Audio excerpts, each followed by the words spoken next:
ఛానల్కి స్వాగతం సుస్వాగతం. ముందుగా మన జగద్గురువైన బ్రహ్మశ్రీ పితామహ పత్రిజీ గారికి, మన గురుమాతకి నా ఆత్మ ప్రణామాలు మాస్టర్స్. ఓకే మాస్టర్స్, ప్రతిరోజు మన ఛానల్లోని ధ్యానం, స్వాధ్యాయం, సజ్జన సాంగత్యం జరుగుతుంది మాస్టర్స్. అలాగే ఈ జూమ్ సెక్షన్లో పాల్గొన్న మాస్టర్లకి, యూట్యూబ్లో చూస్తున్న మాస్టర్లకు కూడా ధన్యవాదాలు తెలుపుకుందాం. ఓకే మాస్టర్స్, ఈరోజు మన ఛానల్కి సీనియర్ పిరుడు మాస్టర్ గారైన ప్రతిభా మేడం బెంగళూరు నుంచి వచ్చారు. మేడం గారిని సాదరంగా ఆహ్వానించుకుందాం. ఈరోజు మేడం చెప్పబోయే టాపిక్ మన గురువుగారు మనకు అందించిన 18 ఆదర్శ సూత్రాలు. ఈ గొప్ప ఆత్మజ్ఞానం అందించడానికి మేడం గారికి వెల్కమ్ చెప్దాం మాస్టర్స్. నమస్తే madam, welcome madam. Madam, thank you masters. ముందుగా మనందరి జగద్గురువైన బ్రహ్మర్షి పితామహ పత్రిజీకి, స్వర్ణమాల మేడంకి, సెషన్లో పాల్గొన్న మాస్టర్స్కి, సెషన్ని నడిపిస్తున్న మాస్టర్స్కి, ఇతర మాధ్యమాల ద్వారా వీక్షిస్తున్న నా ఆత్మ బంధువులందరికీ ఆత్మ ప్రణామాలు. Thank you masters. నా పేరు ప్రతిభ, మాది బెంగళూరు. నాకు ఈ ఆనాపానసతి మెడిటేషన్ 2019లో యూట్యూబ్లో గొల్లపల్లి సరోజా మేడం యొక్క వీడియో చూడడం జరిగినది. అప్పటి ఇంకా నేను దీన్ని కంటిన్యూ చేస్తున్నాను మాస్టర్స్.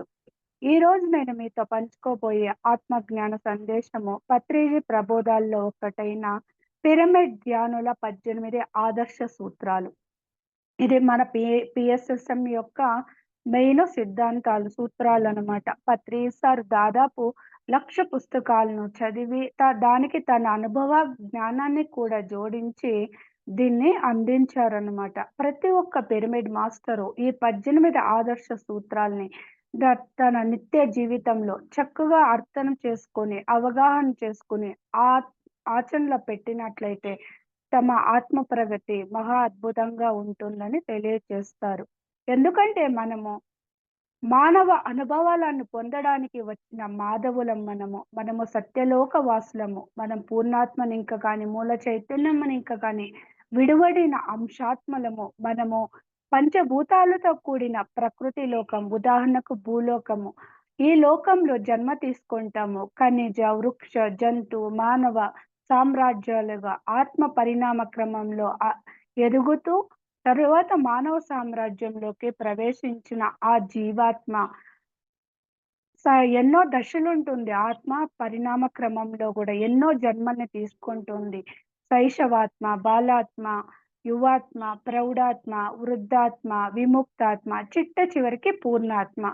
అంటే ఒకానొక పూర్ణాత్మ భూమి మీద జన్మ తీసుకున్నప్పుడు అది అజ్ఞానంతోనో, అహంకారంతోనో, మనసు ప్రభావంతోనో తను వచ్చిన ప్రణాళికను మర్చిపోయి ఆ త్రిగుణాలకి లోనవుతూ మంచి చెడు కర్మలు చేస్తూ ఆ ఫలితాన్ని, పాపము పుణ్యాల యొక్క ఫలితాన్ని, ఉదాహరణకు పాపమైతే కష్టాలు, నష్టాలు, బాధలు, అవమానాలు, అనారోగ్యాలు, ఆర్థిక సంక్షోభాలు, మనశ్శాంతి లేకుండా ఉండడము, ఇలాంటి పరిస్థితుల్ని ఎదుర్కోవాల్సి వస్తుంది. పుణ్యం పండినప్పుడు సుఖాలు, భోగాల్ని అనుభవించాల్సి వస్తుందన్నమాట.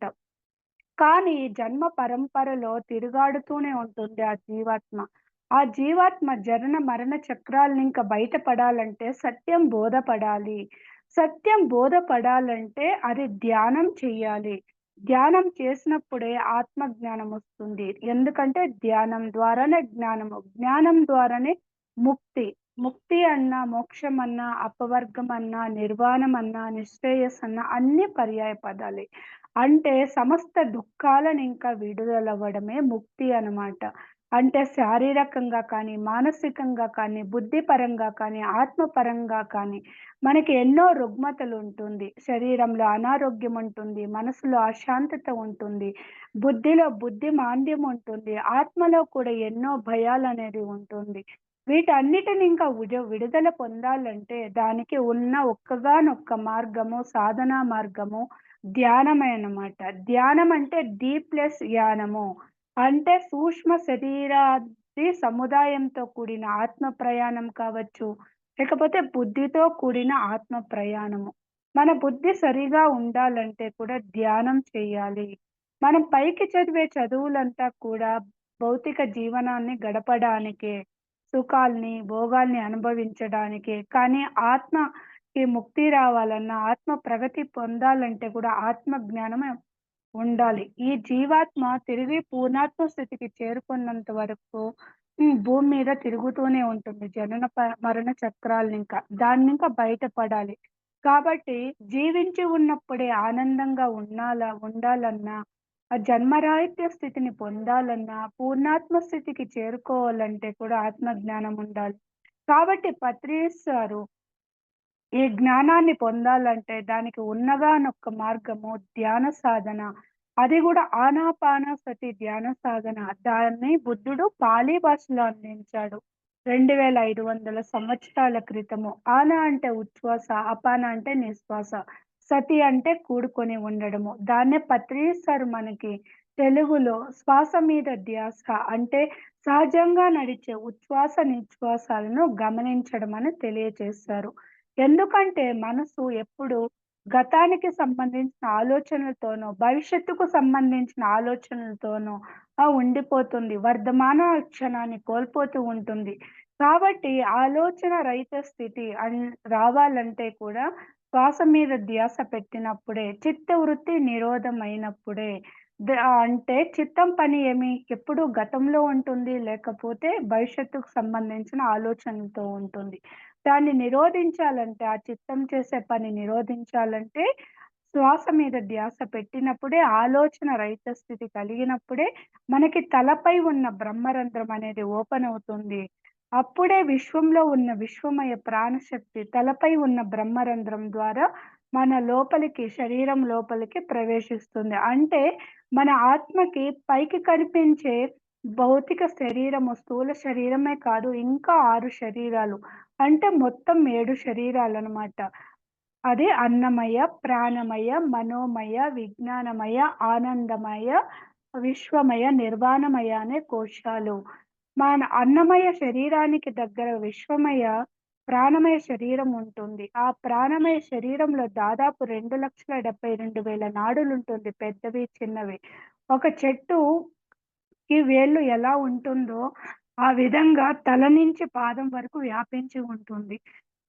ఈ నాడీ మండలంలోనే మనము పూర్వజన్మ కృతం పాపం వ్యాధి రూపేణ పీడ్యతే అన్న విధంగా మనం భూమి మీద జన్మ తీసుకునేటప్పుడే ఆ నాడీ మండలంలో చెడు కర్మలకు సంబంధించిన ఆ తాలూకాల్ని బ్లాక్స్ రూపంలో పెట్టుకొని జన్మ తీసుకుంటాము.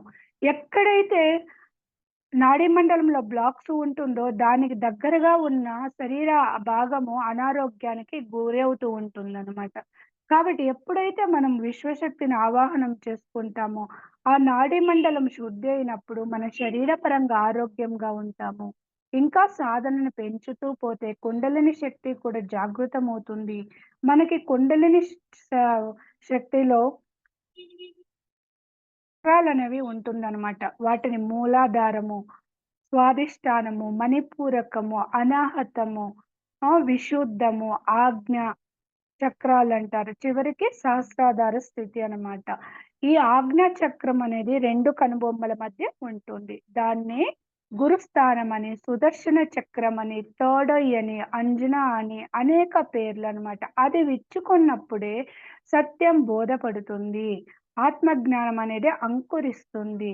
అప్పుడు ఏమవుతుంది? నేను శరీరం కాదు, ఆత్మ అని తెలుసుకుంటాము. సూక్ష్మ శరీరం కూడా విడుదలవుతుంది. అప్పుడే మనకు అనుభవపూర్వకంగా తెలుస్తుంది. అంతేకాదు మన స్థూల శరీరానికి, సూక్ష్మ శరీరానికి మధ్య వెండి తీగ ఉంటుంది. దీన్ని సిల్వర్ కార్డ్ అంటారు. దీని సహాయంతో ఆ సూక్ష్మ శరీరాది సముదాయం అంటే సూక్ష్మ శరీరము, కారణ, మహాకారణ శరీరాలనేది ఉంటుంది. దానిలో అంతఃకరణాలైన మనస్సు, బుద్ధి, చిత్తము, అహంకారం అనేది కూడా ఉంటుందన్నమాట. దీనితో కలిసి ఆత్మ ప్రయాణం జరుగుతుంది. ఈ భూలోకమే కాదు, సృష్టిలో కోటాను కోట్ల లోకాలున్నాయి. ఆ లోకాలకంతా ప్రయాణం చేస్తుంది ఆ సిల్వర్ కార్డు సహాయంతో. ఎందుకంటే ఆత్మ యొక్క లక్ష్యమేమి? అది నిర్గుణము, నిరాకారము, నిరంజనము. దానికి ఒక రంగు, రూపము, రుచి, వాసన అనేది ఉండదు. అది కంటికి కనిపించేది కాదు. అది ఒక గొప్ప చైతన్యము, మహా చైతన్యము. ఆత్మ మన శరీరంలో ఉన్నప్పుడే మన జ్ఞానేంద్రియాలు కానీ, కర్మేంద్రియాలు కానీ పనిచేస్తాయన్నమాట. అంతఃకరణాలు ఏదైనా కానీ. ఆత్మ లేకపోతే ఏది పని చెయ్యదు. అదే విధంగా శ్వాస కూడా, శ్వాసని ప్రాణ వాయువు అంటారు. శ్వాస ఆడుతున్నప్పుడే ఈ శరీరంలో శివం ఉంటుంది. శ్వాస లేకపోతే ఆ చ ఆత్మ కూడా తప్పుకుంటుంది. అప్పుడు ఈ భౌతిక శరీరము శవంతో సమానం అన్నమాట. కాబట్టి ప్రాణశక్తి అవసరమే, ప్రాణవాయువు అవసరమే ఈ జీవాత్మకి, ఈ శరీరానికి. ప్రాణవాయువు ఉంటేనే, శ్వాస అనేది ఆడితేనే ఆత్మ కూడా నిలబడుతుంది మన శరీరంలో. ఆత్మ తప్పుకున్నా ప్రాణం అనే శ్వాస అనేది ఆడదు. రెండిటికి అవినాభావ సంబంధం అనేది ఉంది. ప్రాణశక్తిని వ్యాధి నిరోధక శక్తి అంటారు, విశ్వశక్తి అంటారు. అది మన శరీరంలో తగ్గినప్పుడే మనకి అనారోగ్యాలు తలెత్తుతూ ఉంటుందన్నమాట. నీరసం రావడము, ఇంకా అనేక రోగాలనేది లోపల ఉన్నవంతా కూడా బయటికి వ్యక్తమవుతూ ఉంటుంది. కాబట్టి ధ్యానం చేసినప్పుడే, శ్వాస మీద ధ్యాస పెట్టి ధ్యానం చేసినప్పుడే ఆలోచన రహిత స్థితిలో మనము పొందే విశ్వమయ ప్రాణం, విశ్వమయ ప్రాణశక్తి ని పొందినప్పుడే మనము అపారమైన లాభాలు, అనంతమైన లాభాలు పొందుతాము. శారీరకంగా ఆరోగ్యాన్ని పొందుతాము, మానసిక ప్రశాంతతని పొందుతాము, బుద్ధిలో సునిశ్చితత్వం వస్తుంది, ఆర్థిక సంక్షేమం వస్తుంది, ఏకాగ్రత వస్తుంది, జ్ఞాపక శక్తి వస్తుంది, ఆత్మ విజ్ఞానం వస్తుంది, ఇంకా ముక్తి, పరిముక్తి, మహాపరిముక్తి స్థితిలో కి తీసుకువెళ్తుందన్నమాట. ధ్యానం అంటేనే అది ఒక అక్షయ పాత్ర, అది ఒక చింతామణి, ఒక పరుసవేది, ఒక కల్పవృక్షము, కామధేనువు, అల్లావుద్దీన్ అద్భుత దీపము, ఐరావతము, వజ్రాయుధము అని అనేక పేర్లు అన్నిటితో పోలుస్తారు, పత్రిస్తారు. ధ్యానం, ఒక్క ధ్యానం మన చేయిలో ఉంటే సమస్తాన్ని మనము పొందవచ్చు. ఆత్మస్థైర్యం కూడా వస్తుందన్నమాట. మన ఆత్మలో ఉన్న అనేక శక్తులంతా కూడా మేల్కొంటుంది. మన ఆత్మలో శారీరకంగా, మానసికంగా, బుద్ధిపరమైన, ఆత్మపరమైన శక్తులే కాదు, మన వెనుక జన్మల్లో మనము పొందిన అనుభవ జ్ఞానాన్నంతా కూడా వెలికి తీయవచ్చు. అంతేకాదు ధ్యానం ద్వారానే మనము ఆ సత్యం బోధపడుతుంది. ఎలా అంటే నేను శరీరం కాదు ఆత్మ అని తెలుసుకుంటాము. సృష్టిలో ఉన్నదంతా ఆత్మ పదార్థమే అని తెలుస్తుంది. ప్రతి జీవాత్మలోను, అంటే ఖనిజ, వృక్ష, జంతు, మానవ సామ్రాజ్యాల్లో అన్నిట్లో ఉన్న ఆ ఆత్మ చైతన్యమే అనేది కూడా తెలుస్తుంది. అంతర్యామిగా ఉన్నది కూడా ఆత్మ చైతన్యం అనేది తెలుస్తుంది. సృష్టిలో అణువణువున వ్యాపించి ఉన్నది ఆత్మ పదార్థమే అని తెలుస్తుంది. సృష్టి రహస్యాలు తెలుసుకుంటాము. మన జన్మ యొక్క కార్యకారణ సంబంధాలు అర్థమవుతుంది. అంటే కర్మ సిద్ధాంతము. ఏ జన్మలో ఎటువంటి కర్మ చేశాము, ఎటువంటి ఫలితాన్ని అనుభవించాము, అది మంచి కావచ్చు, చెడు కావచ్చు, దానిని ఇంకా మనకి వర్ధమాన జీవితంలో ఎరుకతో జీవించడానికి అది అనువుగా ఉంటుంది. అంతేకాదు ఇంకా సాధనను పెంచుతూ పోతే మన జన్మల్ని, కర్మల్నే కాదు, ఇతరుల జన్మల్ని, కర్మల్ని చూసుకునే శక్తి వస్తుంది. సృష్టిలో ఉన్న కోటాను కోట్ల యొక్క లోకాల యొక్క ఆ సృష్టి రహస్యాలంతా కూడా అర్థమవుతుంది. ఆ లోకాల్లో ఉన్న మాస్టర్లు ఇచ్చే జ్ఞానాన్నంతా కూడా పొందుతామన్నమాట. దాని ద్వారా మన బుద్ధిని వికసింప చేసుకుంటూ వస్తూ ఉంటాము. బుద్ధిని 100% వికసింప చేసుకున్న వారిని బుద్ధుళ్ళు అంటారు. ఆ మూడవ కన్నుని పరిపూర్ణంగా వికసింప చేసుకున్న వాళ్ళనే యోగీశ్వరులు అంటారు. కాబట్టి మనము ధ్యానం చేస్తూ యోగిగా, పరమయోగిగా, యోగీశ్వరులుగా ఎదగాలి. అంతేకాదు ముక్తిని, పరిముక్తిని, మహాపరిముక్తి స్థితికి చేరుకోవాలన్నమాట. ఆ స్థితికి చేరుకోవాలంటే ధ్యాన సాధనే ముఖ్యము. దానిలో ముఖ్యమైనది కూడా ఆనాపానసతి ధ్యానమే అన్నమాట. ఆనా అంటే ఉచ్ఛ్వాస, అపాన అంటే నిశ్వాస, సతి అంటే కూడుకొని ఉండడం అన్నమాట. దీన్నే మనకి పత్రి ఇస్తారు. తెలుగులో శ్వాస మీద ధ్యాస అని అందించారు. సహజంగా నడిచే ఉచ్ఛ్వాస నిశ్వాసాలను గమనించడం అన్నమాట. అంటే కళ్ళు 2 మూసుకోవాలి. స్పెక్స్ ఉంటే తీసి పక్కన పెట్టేయాలి. చేతి వేళ్ళలో వేలు సమకూర్చుకోవాలి. పాదాలు 2 క్రాస్ చేసుకోవాలి. కుర్చీలో, సోఫాల్లో ఉన్న వాళ్ళైతే ఎడమ కాలు మీద కుడి కాలు వేసుకొని పాదాలు 2 క్రాస్ చేసుకోవాలి. కింద కూర్చోవడానికి వీలైన వాళ్ళైతే పద్మాసనంలో కూర్చోవచ్చు. శరీరం సహకరించని వాళ్ళైతే పడుకునే కూడా సహజంగా నడిచే ఉచ్ఛ్వాస నిశ్వాసాలను గమనించవచ్చు అన్నమాట. దీనికి సమయంతో పని లేదు, వయసుతో పని లేదు. ఎటువంటి కులమతాలతో పని లేదు. ఎవరైనా ఆడ, మగ ఎవరైనా చేసుకోవచ్చు. చిన్న పిల్లలని ఇంకా 2 ఏళ్ల వయసుని ఇంకా మరణించే ముసలి వాళ్ళ వరకు ఎవరైనా చేసుకోవచ్చు. కనీసము తమ వయసు ఎంత ఉందో అన్ని నిమిషాలైనా చెయ్యాలి. ప్రతిరోజు క్రమం తప్పకుండగా. ఎలా మనం ప్రతిరోజు ఆహారాన్ని తీసుకుంటామో, తిండి, నిద్ర అంతా ఉంటుందో అదే విధంగా ఇది గూడా క్రమం తప్పకుండగా చెయ్యాలి. అప్పుడే మనకి ఆలోచనలు తగ్గుతూ వస్తుంది. అప్పుడే మనకి ఆత్మజ్ఞానం అనేది అంకురిస్తుందనమాట. అప్పుడే సత్యం బోధపడుతుంది. ఏది సత్యము, ఏది నిత్యము, ఏది శాశ్వతము, ఏది అశాశ్వతము, ఏది ధర్మము, ఏది అధర్మమని విచక్షణ జ్ఞానం వచ్చినప్పుడే ఈ మానవుడు మాధవుడుగా ఎదుగుతాడు. నరుడు నారాయణుడుగా ఎదుగుతాడు. కాబట్టి ఆనాపానసతి ధ్యానాన్ని చెయ్యాలి క్రమం తప్పకుండా. అందరి చేత కూడా ఈ ధ్యానాన్ని చేయించాలి అన్నమాట. ప్రతి పిల్లవాడికి, అందరికీ ఇది అవసరమే. ప్రతి ఒక్కరికి ఉద్యోగంలో ఉన్న వాళ్ళకి కానీ, వ్యవసాయం చేసుకున్న వాళ్ళకి కానీ, పల్లె వాసులకి, వాసులకి ప్రతి ఒక్కరికి ఇది అవసరం అంటే. ఎందుకంటే ఎందుకంటే ప్రతి ఒక్కరి జీవితంలో ఎన్నో పరిస్థితులనేది ఉంటుంది. వాటిని ఇంకా బయట పడడానికి కూడా ఈ ధ్యానం ఒక్కటే వజ్రాయుధం అన్నమాట. కాబట్టి క్రమం తప్పకుండగా ఆనాపానసతి ధ్యానాన్ని చేస్తూ ప్రతి ఒక్కరి చేత కూడా ఇదే ఆహ్, చేయించాలి అన్నమాట. కాబట్టి మొదటి సూత్రము ఇది. ఇంకొకటి రెండవది సరైన ఆత్మ జ్ఞానాన్ని అందించే పుస్తకాలను చదవాలి. ఉదాహరణ Swami Rama, Yogananda Paramahansa, Osho, Rampa, Castaneda, Jane Roberts, Annie Besant, Deepak Chopra, Torkom Saraydarian ఇత్యాది గ్రాండ్ మాస్టర్ల గ్రంథాలను అధ్యయనం చేయాలి. ఇది పత్రి సారు తులసీదళం వర్ణన పుస్తకంలో చివరి పేజీల్లో అందించారు. ఇంకా ధ్యాన జగత్ మ్యాగజైన్ పుస్తకాల్లో గూడా వస్తుంది. ఇంకా మన పిరమిడ్ మాస్టర్‌లో గూడా ఎన్నో పుస్తకాలని గ్రంథస్థం చేస్తున్నారు కదా! వాళ్ళు కూడా తమ చివరి పేజీల్లో ఈ ఆనాపానసతి ధ్యానం గురించి, పిరమిడ్ 18 ఆదర్శ సూత్రాల గురించి కూడా వాళ్ళు చక్కగా దాన్ని ప్రింట్ చేస్తున్నారు మాస్టర్స్. దాన్ని చదివితే చక్కగా అర్థమవుతుందనమాట. ఈ స్వాధ్యాయము సారు ఎన్నో పుస్తకాలు, 1,00,000 పుస్తకాలను చదివి, తనకున్న అనుభవ జ్ఞానాన్ని కూడా జోడించి ఎన్నో పుస్తకాల్ని అందించారనమాట. స్వాధ్యాయం అంటే ఏమిటి? సత్యం తెలిసిన వారు రచించిన ఆధ్యాత్మిక పుస్తకాలను అధ్యయనం చేయాలి, చదవాలి. అంతేకాదు నిరంతరం మనమల్ని మనం కూడా అధ్యయనం చేసుకుంటూ ఉండాలి. మన ఆలోచనలు ఎలా ఉంది? మన వాక్కులు ఎలా ఉంది? మనం చేసే కర్మలు ఎలా ఉందో అది కూడా మన నిత్య జీవితంలో గమనించుకుంటూ ఉండాలి.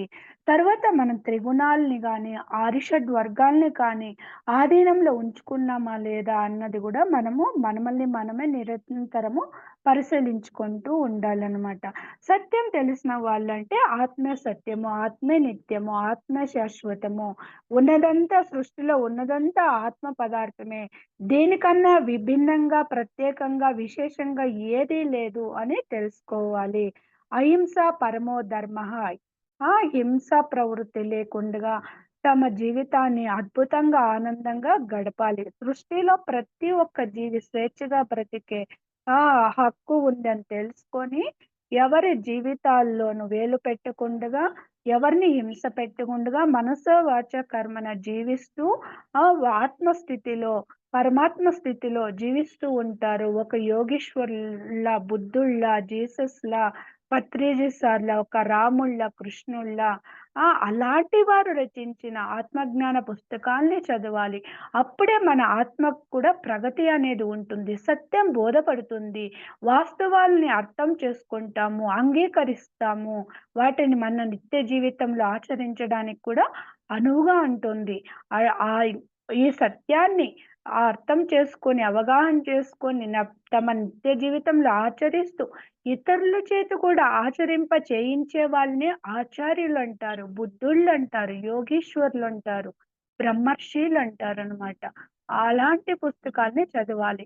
మన పత్రి సారు దాదాపు 30, 40 పుస్తకాల్ని అందించారనమాట. ఎంతో చక్కగా ప్రతి ఒక్కరికి అర్థమయ్యే విధంగా సత్యాన్ని సరళంగా, సహజంగా అందించారు.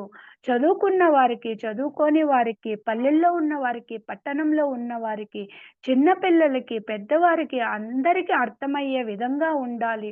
ఆ విధంగా ఉండాలి.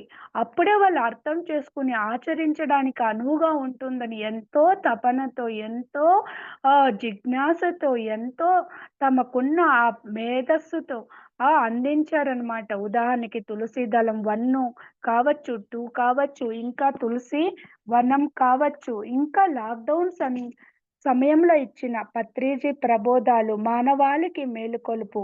ఇది పత్రి సార్ ఇచ్చిన సందేశము. ఈ పత్రి సార్ ఇచ్చిన సందేశాన్ని దీన్ని ఆ వీడియోని యాజ్ ఇట్ ఈస్‌గా క్యూఆర్ కోడ్ రూపంలో ఇప్పుడైతే అంత డిజిటల్ టెక్నాలజీ కదా! ఎంతో చక్కగా క్యూఆర్ కోడ్ రూపంలో గూడా అందించారు.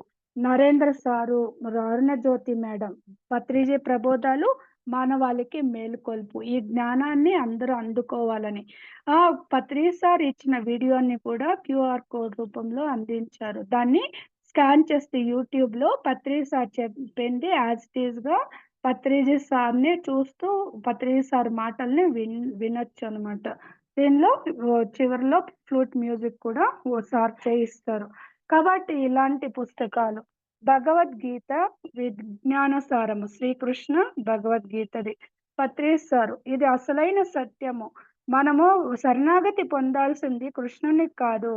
మనం పొందాల్సింది ధ్యానం చేస్తూ మన మనసుడు బుద్ధిని ఆత్మకి అనుసంధానం చేయాలి. ఆత్మకి శరణ పొందాలి. లేకపోతే ధ్యానానికి శరణం పొందాలనమాట.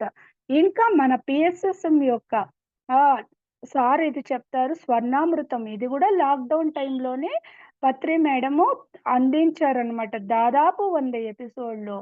ఆహ్, ఇది పిఎస్ఎస్ఎం యొక్క ఇది అనమాట. అన్‌టోల్డ్ స్టోరీ ఆఫ్ సీత ఎలాగో అన్‌టోల్డ్ స్టోరీ ఆఫ్ పిఎస్ఎస్ఎం అని గూడా చెప్తారు. మేడము, సారు ఈ పిఎస్ఎస్ఎం సంస్థని పిరమిడ్ స్పిరిచువల్ సొసైటీస్ మూవ్‌మెంట్‌ని స్థాపించడానికి ఆహ్, ఎలా కష్టపడ్డారు? పత్రి సార్ యొక్క లక్ష్యం ఏమిటి? ఎలా వాళ్ళు తపన చెందారు? ఎలా ధ్యాన ప్రచారం చేశారు? తరువాత పిరమిడ్ మాస్టర్‌లంతా కూడా ఎలా కష్టపడ్డారు? ఎలా ధ్యాన ప్రచారం చేశారు? అంటే పత్రి సార్ యొక్క సంకల్పం ఏమి? ధ్యాన జగత్, శాకాహార జగత్, పిరమిడ్ జగత్, అహింస జగత్తు. ఏం చెప్తారు సారు? నా ఒక్కగానొక్క కోరిక అహింసాయుతమైన భూమాతను కల్లారా వీక్షించడము. అంతేకాదు సమస్త ప్రాణికోటి కూడా తమ ఆయుష్ ప్రకారం భూమి మీద స్వేచ్ఛగా జీవించాలి. ఇంకా భూమిని పైన ఎనర్జీని పెంచడానికి, తరువాత మనం ధ్యానం చేసుకోవడానికి తక్కువ సమయంలో ఆలోచన రహిత స్థితిని పొందడానికి, ధ్యాన అనుభవాలు పొందడానికి, మన ఆత్మ ప్రగతికి కూడా ఇంకా పిరమిడ్ శక్తిని కూడా అందించారనమాట. సత్యాన్ని సరళంగా, సహజంగా అందించారు మనకి పత్రిసారు. కాబట్టి అప్పుడు ఇంకా పిరమిడ్ ధ్యాన గీతాలు, ఇలా ధ్యాన గీతాల ద్వారా ఎంతో జ్ఞానాన్ని అందించారనమాట. ఇంకా మన పిరమిడ్ మాస్టర్లు రచించిన ఆత్మజ్ఞాన పుస్తకాలు ఉదాహరణకి తటవర్తి బ్రహ్మ విద్వరిష్ట తటవర్తి రాజ్యలక్ష్మి గారు, బ్రహ్మర్షి తటవర్తి రాఘవ సార్ గారు వీళ్ళంతా కూడా ఎంతో చక్కగా అందించారు.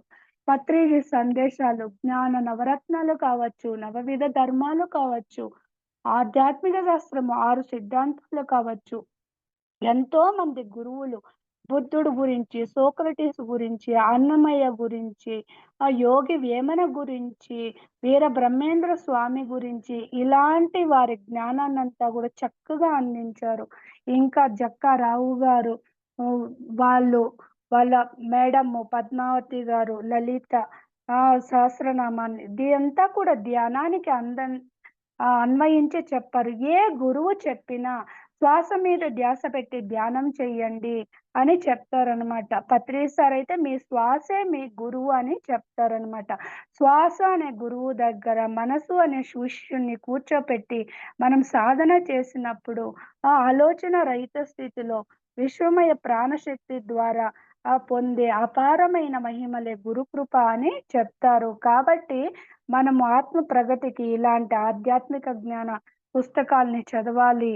తరువా కాబట్టి పత్రి సారు చెప్పింది మొదట ఆహ్, మ ఆ పుస్తకాల్ని చదివినప్పుడు మనకు అర్థమవుతుంది. తరువాత పత్రి సార్ ఎన్నో పుస్తకాలు అందించారు. వాటిని చదివితే తరువాత మనకి అర్థం చేసుకోవచ్చు ఈజీగా. కాబట్టి మొదట పత్రి సార్ పుస్తకాలు చదివినప్పుడే మిగిలిన మాస్టర్ల పుస్తకాలంతా కూడా మనకి అర్థమవుతుంది మాస్టర్స్.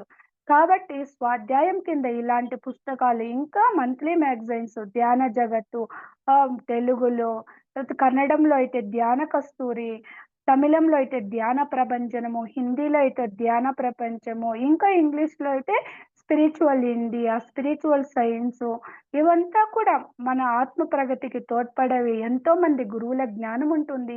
మన పిరమిడ్ స్పిరిచువల్ సొసైటీస్ మూవ్‌మెంట్‌లో జరిగే కార్యక్రమాలంతా కూడా దాన్ని అప్‌డేట్ చేసుంటారు. అవంతా గూడా చూసి మనము మన జ్ఞానాన్ని పెంపొందించుకోవచ్చనమాట. ఎందుకంటే మన పిరమిడ్ స్పిరిచువల్ సొసైటీస్ మూవ్‌మెంటు భూమి మీద ఉన్న ఒక అద్భుతమైన ఆధ్యాత్మిక సంస్థ అన్నమాట.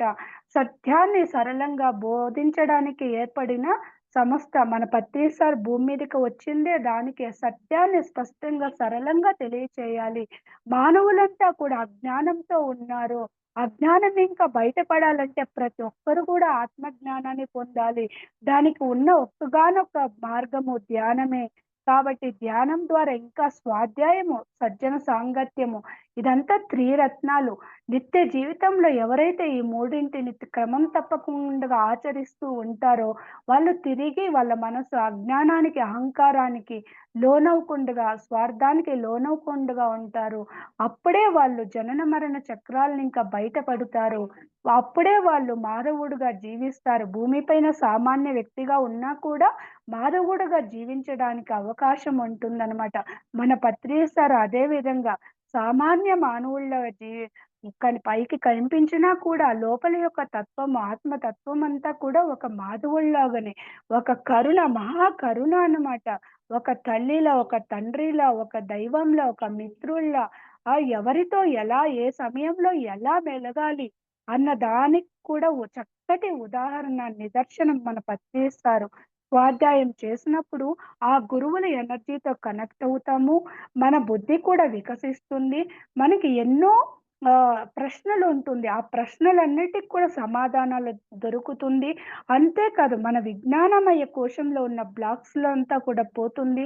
మన విజ్ఞానమయ కోశం కూడా విస్తరిస్తుందనే చెప్తారనమాట. నేను చెప్తున్నదంతా కూడా మాస్టర్స్ ఇదివరకు నేను గత 5 సంవత్సరాల్లో పత్రి సార్ ద్వారా కానీ, ఇతర పిరమిడ్ మాస్టర్ల ద్వారా కానీ నేను విన్న జ్ఞానాన్ని నేను ఎంతవరకు అవగాహన చేసుకున్నానో అంతవరకు వివరిస్తూ వస్తున్నాను మాస్టర్స్. ఇందులో ఏమైనా తప్పులుంటే సరిదిద్దండి. మేడం నేను కొద్దిగా సమయం తీసుకుంటాను. ఎందుకంటే లేట్‌గా వేరే స్టార్ట్ చేస్తాం కాబట్టి. తర్వాత ఇక మూడవది సజ్జన సాంగత్యము. సజ్జన సాంగత్యం అంటే సత్యం తెలిసిన వారితో సాంగత్యం చెయ్యాలి. ఏమంటే మనం ధ్యానం చేసేటప్పుడు ఎన్నో అనుభవాలొస్తుంది. శరీరంలో కానీ, ఆ తర్వాత థర్డ్ ఐ విచ్చుకున్నప్పుడు కానీ, ఆహ్, ఆ అనుభవాలనంతా కూడా మనము ధ్యానం ఇంకా బయట వచ్చిన తరువాత ఇతరులతో పంచుకోవాలి. అదే విధంగా ఇతరులు చెప్పిన ఆ ధ్యాన అనుభవాల్ని కూడా చక్కగా శ్రద్ధగా వినాలి. అప్పుడే మన ప్రశ్నలన్నిటికి జవాబులు దొరకడమే కాదు, మనకున్న అహంకారం గూడా పోతుందనమాట. మనకి లోపల మనకి తెలియని అహంకారం అనేది గూడా ఉంటుంది. అంతా నాకే తెలుసు అన్న అహంకారం గూడా ఉంటుంది. అది గూడా పోతుందనమాట. నేను తెలుసుకున్నది కొంత, తెలుసుకోవాల్సింది ఎంతో అనేది ఉంటుంది. మనం పైకి భౌతిక శరీరాన్ని నే చూస్తాము. భౌతిక దృష్టికోణంతోనే చూస్తాము.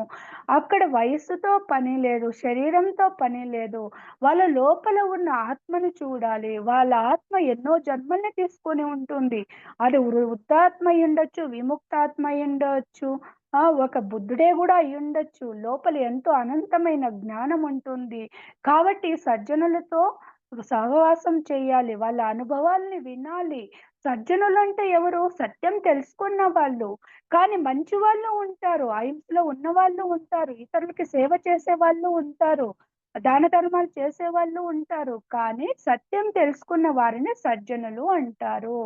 ఆత్మజ్ఞానము, బ్రహ్మజ్ఞానము ఉన్న వాళ్ళనే సజ్జనులు అంటారు. కాబట్టి వాళ్ళతో మనం సాంగత్యం చేయాలి. మన అనుభవాల్ని పంచాలి. వాళ్ళ అనుభవాల్ని వినాలన్నమాట. అప్పుడే మనకి బుద్ధిలో కూడా పరిణతి అనేది వస్తుందనమాట. ఇక 4వది మౌనము.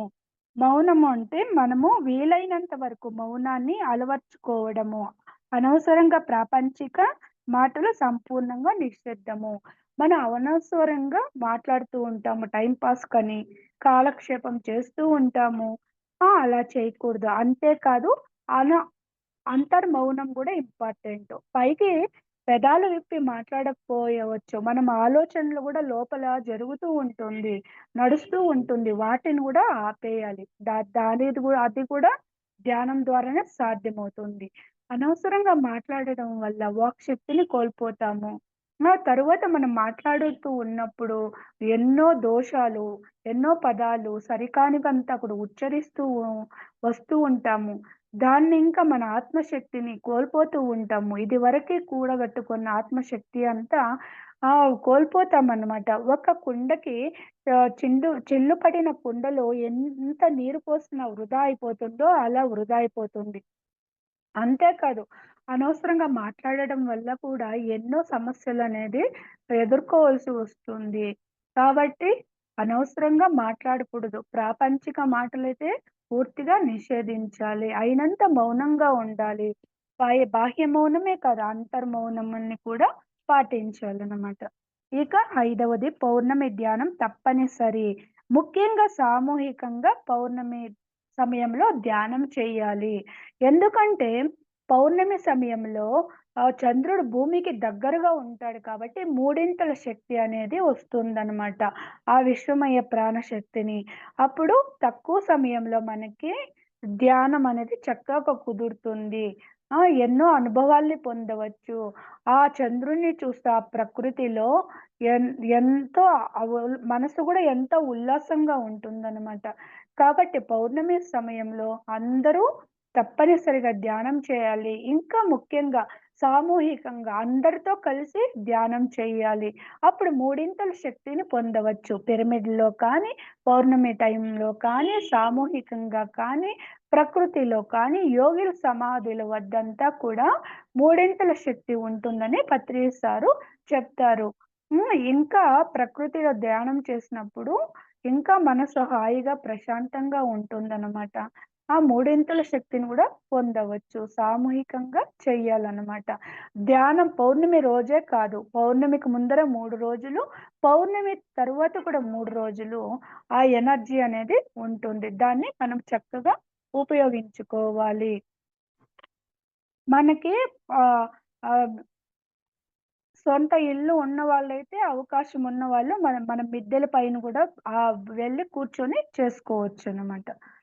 ఇక 6వది ధ్యానానికి పిరమిడ్ శక్తిని వినియోగించుకోవడము. ప్రతి ఇంటిలోనూ పిరమిడ్‌లు ఏర్పాటు చేసుకోవడము. ధ్యానానికి పిరమిడ్ శక్తిని ఉపయోగించుకోవాలి. నా దగ్గర చిన్నదొకటుంది చూపిస్తాను. పిరమిడ్ అనేది ఇలా ఉంటుంది మాస్టర్సు. ఇది పైలోకవాసులు భూలోకానికి ఇచ్చిన అద్భుతమైన బహుమానమనమాట. ఇది 51 డిగ్రీల 51 నిమిషాలు దీని కోణం అని చెప్తారు. కోణం ఒక్కటే ఇంపార్టెంట్ అని చెప్తారు. మెటీరియల్ ఏదైనా పర్వాలేదని చెప్తారు. దీనిలో అనేక సైజులుంటుందనమాట. మెటీరియల్‌లో గూడా ఎన్నో రకాలుంటుంది. ఫైబర్ కావచ్చు, ప్లాస్టిక్ కావచ్చు, వుడ్ కావచ్చు, కాపర్ కావచ్చు, లేకపోతే కార్డ్‌బోర్డ్ షీట్ కావచ్చు, పేపర్‌తో కావచ్చు, దేనితోనైనా తయారు చేసుకోవచ్చు. కా కాకపోతే కోణం ఒక్కటే ఇంపార్టెంట్. అది సమానంగా కింద చతురస్రాకారంలో ఉంటుంది. ఆ 4 కోణాలు ఒకచోట ఏకీకృతమై ఉంటుందనమాట. పిరమిడ్ అంటే ప పైరామిడ్ అనమాట. అంటే అగ్ని మధ్యమము. దీని కింద మూడింతల శక్తి ఆవాహనమై ఉంటుంది కాబట్టి దీని కింద కూర్చొని ధ్యానం చేసినప్పుడు మనము చక్కగా తక్కువ సమయంలో ఆలోచన రహిత స్థితిని పొందడమే కాదు, తోడై అనుభవాలు పొందడానికి కూడా సూక్ష్మ శరీర యానం జరగడానికి కూడా ఇది అవకాశం ఉంటుంది. అంతే ఇది భూమికి ఒక శక్తినిస్తుంది. దీన్ని శక్తి క్షేత్రం అని కూడా అంటారు పిరమిడ్‌ని. ఇప్పుడైతే మనది పిరమిడ్ యుగం అని చెప్తారు.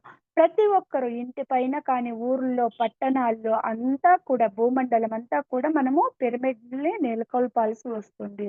నేచురల్ కెలామిటీస్ ఇంకా కూడా ఈ పిరమిడ్‌లు మన భూమిని ప్రొటెక్ట్ చేస్తుంది.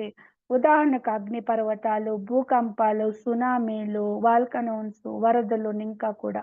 ఇంకా ఆధ్యాత్మిక వ్యవసాయ క్షేత్రానిలో కూడా పిరమిడ్ల శక్తిని విరివిగా ఉపయోగిస్తున్నారు ప్రస్తుతం అయితే.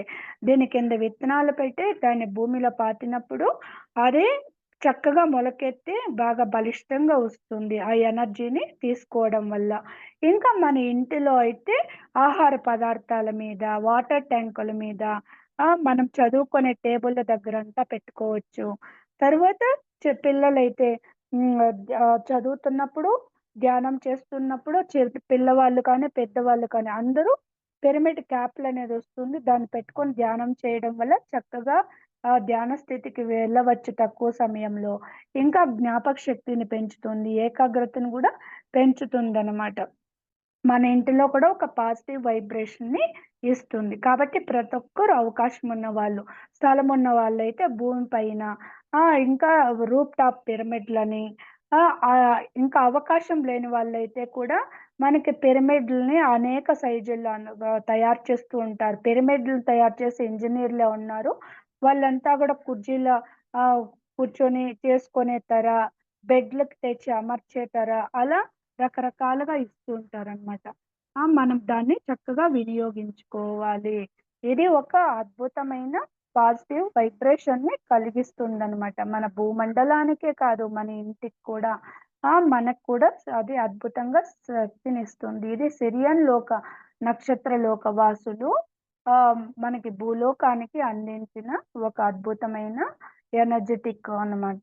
ఆ పిరమిడ్ అని. ఇది గూడా పత్రిస్ సారు పుస్తకాన్ని చదివి, దాని మీద స్టడీ చేసి, ఎక్స్‌పెరిమెంట్లు చేసి మనకి తెలియచేశారనమాట. కాబట్టి మన పిరమిడ్ అంటే పి అని ఉంటుంది. పిఎస్ఎస్ఎం అన్నా, పీఎంసీ అన్నా, పైమా అన్నా అన్నిట్లో పి ఉంటుంది. దానికి సంకేతం పిరమిడ్‌కి సంకేతము. పి అంటే పిరమిడ్ అనమాట. కాబట్టి ప్రతి ఒక్కరూ ఇండ్లల్లో దీన్ని కట్టుకోవాలని చెప్తున్నారు పత్రిస్ సారు. ఇక ఆరవది అల్లోపతి మందులను పూర్తిగా మానివేయడము. ధ్యానాన్ని శరణు వేడుకోవాలి. అల్లోపతి మందులంటే ఇంగ్లీష్ మెడిసిన్స్. ఎందుకంటే కొన్ని మెడిసిన్స్ రియాక్షన్ అవుతుంది. మనకి ఎందుకు వ్యాధులొస్తుంది? సరికాని ఆహారాన్ని తీసుకోవడం వల్ల. మనం మనస వాచ కర్మణ చెడు కర్మలను చేయడం వల్ల ఆ ఫలితాన్ని మనము రోగాలు, కష్టాలు, నష్టాలు, బాధల రూపంలో అనుభవిస్తూ ఉంటాము. మన నాడీ మండలం అంతా అశుద్ధమై ఉంటుంది. నాడీ మండలంలో బ్లాక్స్ ఉంటుంది. దానికే పూర్వజన్మ కృతం పాపం వ్యాధి రూపేణ పీడ్యతే అంటారు. పూర్వజన్మ కి సంబంధించిన చెడు కర్మల తాలూకాల్ని నాడీ మండలంలో బ్లాక్స్ రూపంలో పెట్టుకొని జన్మ తీసుకొని ఉంటాము. అరే ఏ సమయంలో, ఏ వయసులో, ఎప్పుడు అది తలెత్తాలనో, వ్యక్తం అవ్వాలనో అప్పుడు వ్యక్తం అవుతుందనమాట. అదే రోగాల రూపంలో. కాబట్టి మనం శుద్ధి చేసుకోవాల్సింది నాడీ మండలాన్ని. ఆ నాడీ మండలం ఎలా శుద్ధి అవుతుంది? విశ్వమయ ప్రాణశక్తి ద్వారానే. దాన్ని పొందాలంటే శ్వాస మీద ధ్యాస పెట్టి ధ్యానం చేయాల్సిందే. కాబట్టి మద్యంలో డాక్టర్లు అవసరం లేదు. ఈ మెడిసిన్ అవసరం లేదు. అదంతా కూడా విష పదార్థాలు. అది వేసుకోవడం వల్ల తాత్కాలిక ఉపశమనం కలుగుతుందే కానీ, వ్యాధిని పూర్తిగా నయం చెయ్యదు. మనం దాన్ని పూర్తిగా నయం చేసుకోవాలంటే, మనం ధ్యానం తప్పకుండా చేసి, దాన్ని విశ్వశక్తి ద్వారానే ఆ నాడీ మండలం శుద్ధి చేసుకున్నప్పుడే మనము పరిపూర్ణంగా ఆరోగ్యంగా తయారవుతామనమాట. అప్పటికి వ్యాధి నయం కాలేదనుకోండి, సాధనని పెంచాలి. సాధన పెంచినా కూడా నయం కాలేదనుకోండి, ఇది మనం తెచ్చుకున్న ప్రణాళికలో ఒక ఎంపిక అని అర్థం చేసుకోవాల్సి వస్తుంది మాస్టర్స్. కార్యకారణ సంబంధం అనేది మనకు అర్థమైనప్పుడు దాన్ని అంగీకరిస్తూ మనం జీవితాన్ని ఆనందంగా గడపవచ్చు అని చెప్తారు. ఎందుకంటే డాక్టర్లు వాళ్ళకి కూడా ఆత్మజ్ఞానం ఉంటే వాళ్ళకి కూడా తెలుస్తుంది. ఆత్మజ్ఞానం లేనప్పుడు పైకి శరీరాన్ని చూసే వాళ్ళు ట్రీట్మెంట్ చేస్తూ ఉంటారు. మందులిస్తూ ఉంటారు. సజెషన్స్ ఇస్తూ ఉంటారు. దాన్నింకా మనకి ఇంకా టెన్షను ఎక్కువవుతుంది. ఇంకా అనవసరంగా మనం డబ్బుల్ని గూడా వృధా చేస్తూ ఉంటాము. ఇంకా రియాక్షన్ అయినప్పుడు కూడా ఇంకా మనకి సరికాని అనారోగ్యాలను గూడా తెచ్చుకుంటూ ఇబ్బంది పడాల్సి వస్తుంది. కాబట్టి ధ్యానం ద్వారానే మనము సరిచేసుకోవాలని గూడా సారు తెలియచేస్తారనమాట. ఇక ప్రకృతితో సహజీవనం గడుపుతూ ఉండడము, ఇతోధికంగా అడవుల్లో ట్రెక్కింగులు చేస్తూ ఉండడము అన్నమాట. ఇది 9వ సూత్రము. మనం ప్రకృతితో గడపాలి. మనకి ఇదివరకైతే ఎంతో ఆరోగ్యంగా ఉండేవాళ్ళు. ఎక్కడ చూసినా సస్యశ్యామలంగా ఉండేవి వృక్షాలు. ఇప్పుడు మనకి పల్లెలు ఇంకా చాలా మంది పట్టణాలకి రావడం వల్ల మనకి ఇండ్లు కట్టడము, అపార్ట్మెంట్లు కట్టడం వల్ల చెట్లంతా నరికేస్తూ ఉంటాము. ఇంకా మనం అభివృద్ధి చెందే కొద్దీ టెక్నాలజీ ఇంకా పొల్యూషన్ ఎక్కువవుతూ ఉంటుంది. వాహనాల ద్వారా సహజమైన ఆక్సిజన్‌ని పొందలేకపోతున్నాము. దాన్ని ఇంకా ఎంతో మానసిక ఇబ్బందుల్ని గూడా ఎదుర్కొంటూ ఉంటాము. అనారోగ్యాలకి పాలవుతూ ఉంటాము. ఆహ్, వ్ ఇంకా చిరాకు, విసుగంతా గూడా వస్తూ ఉంటుందన్నమాట. సరైన ఆక్సిజన్ లేకపోయినప్పుడు కూడా. అప్పుడప్పుడు మన ప్రకృతిలో గడపడం వల్ల మనసు ఉల్లాసంగా ఉంటుంది. శరీరం కూడా హాయిగా ఉంటుంది. ఆనందంగా ఉంటుంది. అంతేకాదు ప్రకృతిని ఇంకా కూడా మనం ఎన్నో పాఠాలు నేర్చుకోవచ్చు. ఆ ప్రకృతిలో ఉండే వృక్షాలు, ప్రాణులు, పక్షులంతా కూడా ఈ వర్ధమాన స్థితిలో ఎంతో ఆనందంగా గడుపుతూ ఉంటుంది. నిస్వార్థంగా జీవిస్తూ ఉంటుంది. దత్తాత్రేయుడు చెప్తాడు, "నేను ప్రకృతిలో చూసి ఎంతో నేర్చుకుంటాను. నాకు 24 మంది గురువులున్నారని" చెప్తారు. ఒక చెట్టునింకా మనం ఎంతో నేర్చుకోవచ్చు. ఆ చెట్టు ఎదిగే కొద్దిగా సం తాను ఎదుగుతున్న క్రమంలో ఎన్నో ఇబ్బందుల్ని ఎదుర్కోవాల్సి వస్తుంది. చీమలనింకా కానీ, పక్షులనింకా కానీ, ప్రాణులనింకా కానీ, వాతావరణాలు అంటే ఇట్లా వరదలనింకా, గాలి, ఎండనింకా అన్ని పరిస్థితుల్ని ఎత్ ఎత్ హ్మ్. తట్టుకొని భూమిలో ఉన్న సమస్త సారాన్ని తీసుకొని ఒక మహావృక్షంలాగా ఎదిగినప్పుడు అన్ ఏ ప్రాణులైతే దాన్ని మొలకనింకా చెట్టుగా ఎదిగే క్రమంలో ఏవైతే తన్ని తినడానికో, హాని చేయడానికో వచ్చిందో వాటన్నిటికి కూడా ఆశ్రయాన్నిస్తుంది. చీమనింకా పట్టుకొని మనుషులకి, జంతువులకి, ప్రాణులకి, పక్షులకి అన్నిటికి ఆశ్రయం ఇస్తుంది. అంతేకాదు మన నిత్య జీవితంలో చెట్లనింకే మనము జీవిస్తున్నాము.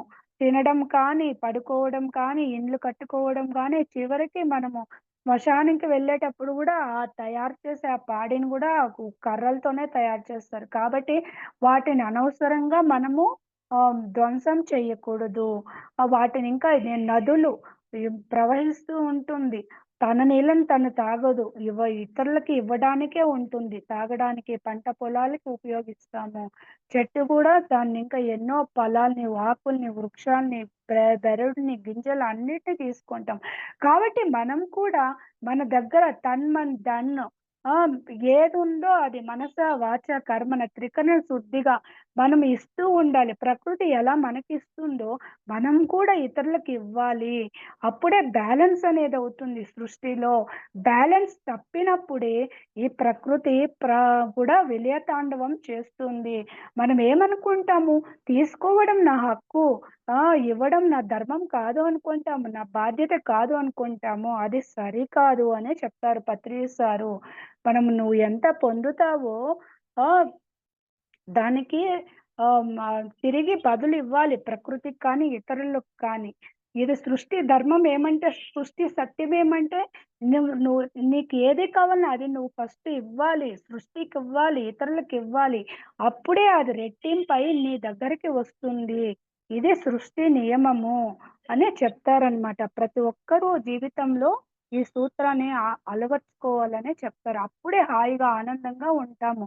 లేకపోతే అది ఎక్కడ బ్యాలెన్సు చేయాలనో అక్కడ చేసేస్తుందనమాట. మనం పట్టి ఉంచుకుంటే అది ఎక్కడ వెళ్ళాలనో అక్కడ వెళ్ళిపోతుంది. సృష్టికి తెలుసు ప్రతి ఒక్కటి అని చెప్తారనమాట.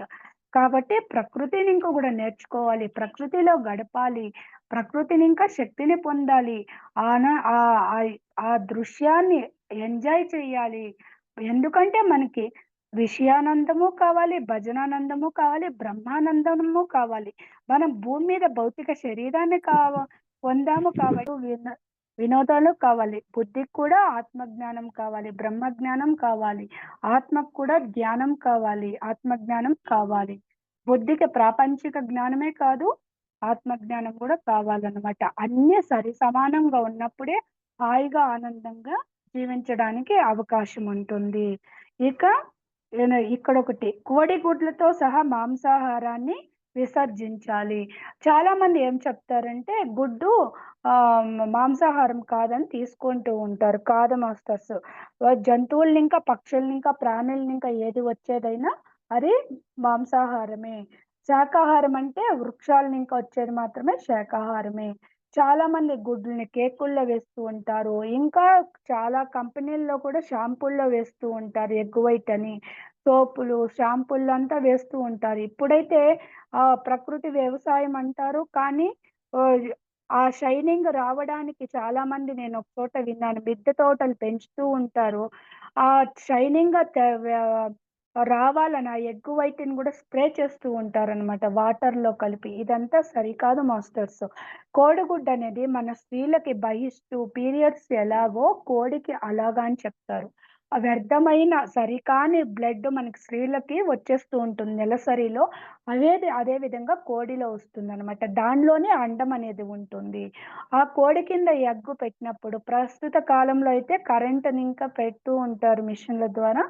అది ఎలా మనము స్త్రీ యొక్క అండము పురుషుని శుక్రకణంతో కలిస్తే పిండంగా తయారవుతుందో, అదే విధంగా కోడి గుడ్డు గూడా పిండంగా తయారవుతుంది. కింద పెట్టినప్పుడు అది పిల్ల వస్తుంది కదా! కాబట్టి అది శాకాహారం కాదు, మాంసాహారమే. ఇక మాంసాహారం అయితే మృతాహారం అని, రక్తాహారం అని, రాక్షసుల ఆహారం అని, శవాహారం అని చెప్తారు. దానిని ఇంకే తలనొప్పిని ఇంకా క్యాన్సర్ వరకి వస్తుంది రోగాలు. ఎందుకంటే చిన్న చిన్న పాపాలే, చిన్న చిన్న రోగాలు. పెద్ద పెద్ద పాపాలే పెద్ద పెద్ద రోగాలనమాట. జీవహింస మహాపాపము. మనం ఒక మనిషిని చంపితే ఎంత పాపమో దానికన్నా మహాపాపం అనమాట. ఒక మూగ జీవిని మనము నోటి రుచి కోసమో లేకపోతే అధికంగా ధనం సంపాదించాలని కోళ్ళ ఫారాలు, రొయ్యల చెరువులు, చేపల చెరువులు ఇంకా ఏదేదో జంతువులనంతా పెంచుతూ ఉంటాం. లెదర్ కోసము, పట్టు వస్త్రాల కోసము, పట్టు పురుగుల్ని, తేనె కోసము, తేనెటీగల్ని పెంచి పోషిస్తూ చంపుతూ ఉంటామనమాట. ఆ! అది ఇంకా అత్యంతమైన పాపమనే చెప్తారు. దానికే పత్రి సారు అతను ఆత్మపరంగా కానీ, భౌతిక జీవితంలో కానీ ఎంత ఉన్నత స్థితిలో ఉన్నా అతను శాకాహారి అయితేనే అతని ఇష్టము. అలాంటి వారికి నేను ప్రణమిల్లుతాను అని చెప్తారనమాట.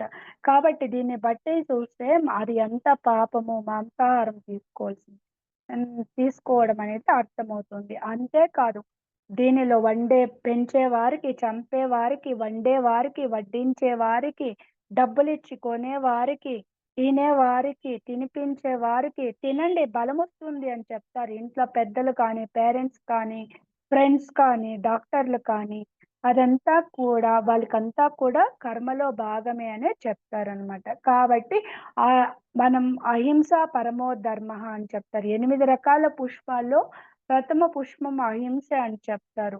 మనకి ఎన్నో పుష్పాలుంటుంది చెట్లలో కానీ, అది కాదు భౌతికంగా మనం ఆ కోణంలో చూస్తాము. కానీ భగవంతునికి సమర్పించాల్సింది అహింసా పుష్పము, కరుణ, దయ, సహనము, ఇంద్రియ నిగ్రహము, శాంతి, జ్ఞానము ఇలాంటిదనమాట.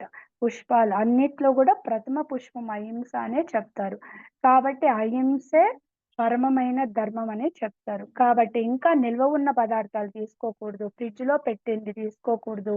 ఓవెన్‌లో పెట్టింది తీసుకోకూడదు. ఇదే తమో గుణాన్ని క్రియేట్ చేస్తుంది. దీనిని ఇంకా మనము బద్ధకంగా ఉంటాము. మనం చేసే పనులంతా వాయిదా పడుతుందని చెప్తారనమాట. ఇక 10వది ప్రత్యేక ఆధ్యాత్మిక వేషధారణ ఉండకపోవడము, వ్యర్థమైన కర్మకాండలు చేయకపోవడము. మనము ఆధ్యాత్మికంగా మనము పిరమిడ్ మాస్టర్‌లము. మనము ధ్యానం చేయడం వల్ల ఆధ్యాత్మిక జ్ఞానాన్ని పొందాము.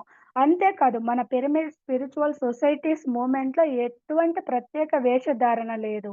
ఇతర ఆధ్యాత్మిక సంస్థల్లో అయితే కాషాయ వస్త్రాలు వేయడము, సన్యాసి స్వీకరించడము, తెల్లని వస్త్రాలు వేయడము, ఇంకా విభూది, పట్టీలు, నిలువ నామాలు, రుద్రాక్ష మాలలు వేసుకోవడము, జుట్టు విరబోసుకోవడము, జడలో గుండు గీయించుకోవడము, ఇలా అంతా గూడా ఉంటుంది. అలాంటివి ఏమీ లేదు. మనం సామాన్యంగానే మన వస్త్రధారణ, వేషధారణ, మన మాట తీరు అన్నీ సహజంగా, సాధారణంగానే ఉంటుంది. మనం నోరు విప్పి మాట్లాడితే కానీ మనం పిరమిడ్ మాస్టర్‌లని తెలియకూడదని చెప్తారు. మనకి ఎంతో అనంతమైన జ్ఞానం ఉంది. ఆత్మ జ్ఞానం ఉంది. బ్రహ్మ జ్ఞానం ఉంది. ఇదంతా కూడా మనం నోరు విప్పి మాట్లాడితే కానీ ఎవరికీ తెలియదనమాట. అంత సహజంగా, సామాన్యంగా మనము జీవిస్తూ ఉంటాము. ఎందుకంటే సంసారంలోనే నిర్వాణము, మధ్యే మార్గము మనది కాబట్టి. అంతేకాదు వ్యర్థమైన కర్మకాండలు చేయకూడదు. మనం ఎవరైనా చనిపోయినప్పుడు ఏడవడము, తరువాత 11వ రోజు పిండాలు పెట్టడము, మూడవ నెల బట్టలు పెట్టడము, తర్వాత సంవత్సరీకం చేయడము, ఇదంతా చేస్తూ ఉంటాం. అదంతా కూడా చెయ్యకూడదు. ఎందుకంటే ఆత్మకి చావు లేదు. మనం ఎలాగైతే ఈ మురికి వస్త్రాన్ని, చినిగిన వస్త్రాన్ని వదిలేసి ఆహ్, హ్మ్, ఓ మ ఉతికిన వస్త్రాన్ని, కొత్త వస్త్రాన్ని ధరిస్తామో, అదే విధంగా ఆత్మ కూడా భూలోకంలో తన ప్రణాళిక తను నేర్చుకోవాల్సిన పాఠాలు నేర్చుకున్నది అయిపోయిన తరువాత అది ఏ వయసున్నా కావచ్చు. గర్భస్థ పిండం కావచ్చు, గర్భంలోనే అది కరిగిపోవచ్చు. తరువాత భూమి మీద వచ్చినప్పుడు చిన్న వయసులో కావచ్చు, పుట్టిన బిడ్డ కావచ్చు, మధ్య వయసులో కావచ్చు, వృద్ధాప్యంలో కావచ్చు, ఎప్పుడైనా చనిపోవచ్చు. అనారోగ్యం నింక కావచ్చు, యాక్సిడెంట్లు నింక కావచ్చు, ఎలాగైనా మరణించవచ్చు. కానీ శరీరాన్ని ఇక్కడే వదిలివేస్తుంది. ఇది ఒక వాహనము. భూలోకం అనేది ఒక ఉన్నతమైన పాఠశాల. ఆత్మ అనుభవాల కోసం ఈ శరీరాన్ని ధరిస్తుంది. తను పొందవలసిన అనుభవ జ్ఞానం అయిన తరువాత తన కర్మానుసారంగా తన ప్రణాళిక ప్రకారము శరీరాన్ని వదిలివేసి తన వ ఏ లోకం ఇంక వచ్చిందో ఆ లోకాలకి వెళ్ళిపోతుందనమాట. పైన ప్రణాళిక వేసుకునే వస్తుంది. ఎటువంటి శరీరాన్ని ధరించాలి? ఆడగానా? మగగానా? కుంటిగానా? గ్రుడ్డిగానా? తెల్లగానా? నల్లగానా? ఏ ఊర్లో పుట్టాలి? ఏ దేశంలో పుట్టాలి? ఏ రాష్ట్రంలో పుట్టాలి? ఏ ఇంటిలో పుట్టాలి? ఎలాంటి పరిస్థితులు కర్మానుసారంగా కానీ, కొన్ని అనుభవాలు నేర్చుకోవడానికి కూడా ప్రత్యేకమైన కొన్ని సాహసాలు చేస్తుంది ఆ ఆత్మ. అనారోగ్యం కావచ్చు, ఆర్థిక పరిస్థితులు కావచ్చు, బుద్ధిమాంద్యం కావచ్చు, ఏ ఎలాంటివైనా కూడా తెచ్చుకోవచ్చు. వాటినన్నిటిని అనుభవించిన తర్వాత వెళ్ళిపోతుంది. కాబట్టి ఆత్మకి చావు లేదు. పగలుకు మధ్య ఈ భౌతిక శరీరానికి రాత్రి ఎలాగో విశ్రాంతో ఆ జ జన జన్మకు మధ్య కూడా ఆత్మకి విశ్రాంతి కావాలనమాట. ఆత్మ భూలోకంకి వచ్చినప్పుడు మనసు చేసే అల్లకల్లోలాలకి, పరిస్థితులన్నిటిని తట్టుకొని ఆత్మకు కూడా ఒక అలసట అనేది ఉంటుంది. ఉక్కిరిబిక్కిరైపోయి ఉంటుంది. కాబట్టి పైలోకాల్లో గూడా శాంతి పొందుతుంది. తరువాత ఇంకా ఆత్మ పరిణామ క్రమంలో ఎదగడానికి తిరగా ప్రణాళిక వేసుకుంటూ ఉంటుంది. ఈ జన్మలో ఈ తల్లిదండ్రులు, ఈ భార్యాభర్తలు, ఈ పరిస్థితులు, ఈ లోకము. కానీ ఇదివరకు కూడా ఎన్నో జన్మల్ని తీసుకొనుంటుంది. ఎన్నో కర్మల్ని చేసుంటుంది. ఎంతో అనుభవ జ్ఞానాన్ని పొంది ఉంటుంది. తరువాత కూడా తన కర్మానుసారంగా ప్రణాళిక పరంగా సృష్టిలో కోటానుకోట్ల లోకాలుంటుంది. ఎక్కడైనా జన్మ తీసుకోవచ్చు. కాబట్టి ఆత్మకు చావు లేదనే సత్యం తెలుసుకోవాలి. భౌతిక శరీరానికే మరణము. ఇది పంచభూతాలతో తయారైంది కాబట్టి భూమి మీదే వదిలిపెట్టేస్తుందనమాట. ఇది మాత్రమే పైకి కనిపించే శరీరాన్ని మాత్రమే నశించేది కాబట్టి, అలాంటి వ్యర్థమైన కర్మకాండలు చేయకూడదు. దానికే పత్రి సారు మరణానంతర జీవితం గురించి తెలుసుకోవాలి. జననం మధురం, మరణం మధురం అని చెప్తారు. కాబట్టి ఆధ్యాత్మిక శాస్త్రవేత్తలంతా కూడా ఎంతో ఆనందంగా మరణాన్ని కూడా స్వీకరిస్తారు ఆనందంగా. మరణం గూడా ఎలా సమయంలో మన బుద్ధిని, మనసుని ఎలా మనము ఎరుకలో ఉంచుకోవాలనేది గూడా తెలుస్తుందనమాట. అలాంటి పుస్తకాలను చదివినప్పుడు ఏడవకూడదు. మనం ఆనందంగా దాన్ని స్వీకరించాలి. ఇలాంటి వ్యర్థమైన కర్మకాండలు చేయకూడదనే చెప్తారు. కాబట్టి యోగీశ్వరులంతా కూడా ఇచ్ఛామరణాన్ని పొందుతారు. స్వచ్ఛంగానే శరీరాన్ని వదిలిపెడతారు. ఎరుకతో వదిలిపెడతారు. ఇక్కడ బంధాల మీద, ఆస్తిపాస్తుల మీద, పేరు ప్రతిష్టల మీద వ్యామోహం పెంచుకొని శరీరాన్ని విడిచిపెడితే తిరగా ఆ భావనతోనే ఉండిపోయే ఆత్మ మళ్ళీ దాన్ని తీర్చుకోవడానికి మళ్ళీ జన్మ తీసుకోవాల్సొస్తుంది అని చెప్తారు. కాబట్టి ఎటువంటి వ్యామోహాలు, కోరికలు లేకుండా ఇష్టంగా శరీరాన్ని వదిలిపెట్టాలి. తరువాత ప్రణాళిక వేసుకునేటప్పుడు గూడా ఎరుకతో ప్రణాళిక వేసుకోవాలి. దానికి ఆత్మజ్ఞానం, బ్రహ్మజ్ఞానము ఇంపార్టెంట్ అని గూడా చెప్తారనమాట. కాబట్టి ఇదంతా చెయ్యకూడదనే చెప్తారు. ఇక చిన్ననాటి నుంచే పిల్లలకు తప్పనిసరిగా ఆనాపానసతి ధ్యానంలో క్రమశిక్షణ, ప్రశిక్షణ ఇవ్వాలి. మనం చిన్న పిల్లలకి సహజంగా అయితే పుట్టిన బిడ్డ 5 ఏళ్ల వరకు మనసు ప్రభావం ఉండదు కాబట్టి, హాయిగా ఆనందంగా జీవిస్తుంది. వర్ధమానంలో జీవిస్తుంది. ఆహ్, దానికి ఎటువంటి భావాలు ఉండదు. తల్లి ఏమైనా తిండి పెడితే తింటుంది. ఆకలేస్తే ఏడుస్తుంది. పాలు కావాలనిపిస్తే ఏడుస్తుంది. 1, 2 పోతే ఏడుస్తుంది. ఎవరైనా గిచ్చితే ఏడుస్తుంది. ఎవరైనా ఆడిపిస్తే ఆనందంగా నవ్వుతుందనమాట. వర్ధమానంలోనే ఉంటుంది. ఎరుకుతో ఉంటుంది. తోడై విచ్చుకొనే ఉంటుందని చెప్తారు. ఆ పిల్లలు నవ్వుతూ ఉన్నప్పుడు కూడా పెద్దవాళ్ళు చెప్తూ ఉంటారు. దేవతలు పాపని ఆహ్, ఆడిస్తున్నారా అని చెప్తూ ఉంటారు. మనం ఇదివరకు నమ్మేవాళ్ళము కాదనమాట. మనం ధ్యానం చేసినప్పుడు తోడై విచ్చుకున్నప్పుడే మనకి అవంతా కూడా అర్థమవుతుంది. చూడవచ్చనమాట. లేకపోతే చిన్న పిల్లలు చెప్తూ ఉంటే కూడా మనము ఇగ్నోర్ చేస్తూ ఉంటాం. ఏదో చెప్తూ ఉన్నారనేసి. కానీ వాళ్ళకి గత జన్మల్లో ఉన్న జ్ఞానమంతా కూడా వాళ్ళకి ఆహ్, ఆ సమయంలో కూడా వ్యక్తమవుతూ ఉంటుందనమాట. మాస్టర్‌లు కనిపించడము అదంతా కూడా వాళ్ళకి తెలుస్తూ ఉంటుంది. బుద్ధుడు దానికే చెప్తాడు. నేను చిన్నప్పుడు ఆనందంగా వాడిని తోడై విచ్చుకొనే అది ఎంతోమంది మాస్టర్‌లతోని మాట్లాడేదాన్ని. ఆ పరిస్థితి నాకిప్పుడు ఆహ్, ఎలా తెచ్చుకోవాలని ఆలోచించి 6 సంవత్సరాలు ఆ సాధనలో తరువాత శ్వాస మీద ధ్యాస పెట్టడం వల్ల అనుకోకుండగా ఆ చిన్నప్పటి స్థితి తెలుసుకున్నారన్నమాట. కాబట్టి యేసు ప్రభు గూడా అదే చెప్తారు. చిన్న పిల్లలు, పసిపిల్లలుగా మారితే కానీ మనం దేవుని రాజ్యంలోకి ప్రవేశించము. అంటే వర్ధమాన స్థితిలో ఉండాలి. శూన్య స్థితిలో ఉండాలి మనము. త్రికరణ శుద్ధిగా ఉండాలి. అంతేకాదు మనసు ప్రభావము, మనసు విచ్చుకునేటప్పుడు, ఆలోచనలు పెరిగేటప్పుడు అది మూ ము మూసుకొనేస్తుందనమాట. ఆ బ్రహ్మరంధ్రం గూడా మూసుకుంటుంది. ఆలోచన రహిత స్థితిలోనే బ్రహ్మరంధ్రం ఓపెన్ అవుతుంది. అప్పుడే కాస్మిక్ ఎనర్జీ అనేది తీసుకుంటాము. సాధారణంగా డీప్ నిద్రలో తీసుకుంటాము. అది మనము డైలీ పనులు చేసుకోవడానికే సరిపోతుంది ఆ ఎనర్జీ. మనం అధికంగా ఎనర్జీ తీసుకోవాలంటే ధ్యానం చేయాలి. నిద్రలో తీసుకునేదైతే ఎరుక లేని స్థితిలో తీసుకుంటాము. ఎరుక లేని స్థితిలో కూడా మన సూక్ష్మ శరీరము ప్రయాణం చేస్తుంది. కానీ ధ్యానంలో ఎరుకతో శక్తిని గ్రహిస్తాము. ఎరుకతో ఆ సూక్ష్మ శరీర యానం అనేది జరుగుతుంది. అంతేకాదు పిల్లలకైతే ఏకాగ్రత పెరుగుతుంది. జ్ఞాపక శక్తి పెరుగుతుంది. ఆహ్, వాళ్ళ బుద్ధిలో సునిశ్చితత్వం వస్తుంది. వాళ్ళ ఆటల్లో, పాటల్లో, చదువుల్లో అంతా కూడా నైపుణ్యత అనేది వస్తుంది. మనం పిల్లలకి ఏమిచ్చినా, ఇవ్వకపోయినా, ఆస్తుపాస్తులు ఇవ్వకపోయినా ధ్యానం ఒక్కటి నేర్పించాలి. ఈ సత్యాన్ని తెలియచేయాలి. అప్పుడే వాళ్ళు అద్భుతంగా ఎదుగుతారు. ఏం చదవాలి? ఎలాంటి వారితో ఫ్రెండ్‌షిప్ చేయాలి?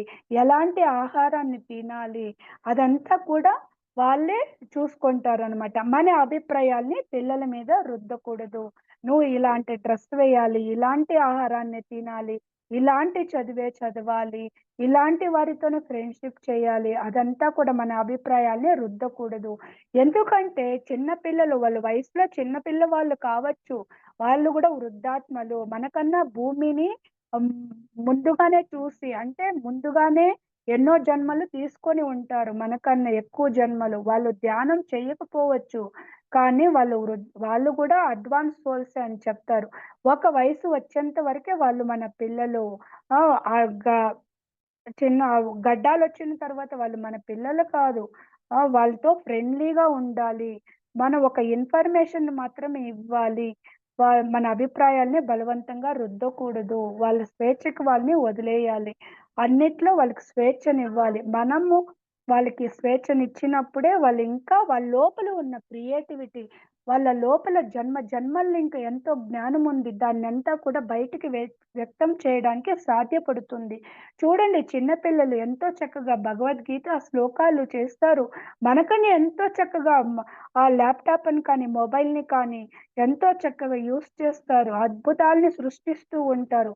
వాళ్ళతో ఫ్రెండ్లీగా ఉండాలి. కాబట్టి ధ్యానం మనం చేస్తూ వాళ్ళకి తెలియచేయాలి. ఈ ఆనాపానసతి ధ్యానాన్ని, శ్వాస మీద ధ్యాస ధ్యానాన్ని.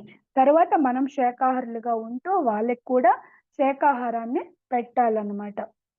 అప్పుడు వాళ్ళు అద్భుతంగా వాళ్ళ భవిష్యత్తును సృష్టించడమే కాదు, ప్రపంచంలో కూడా అందరితో ఫ్రెండ్లీగా మెలిగినప్పుడే ప్రపంచంలో గూడా శాంతి అనేది ఉంటుంది.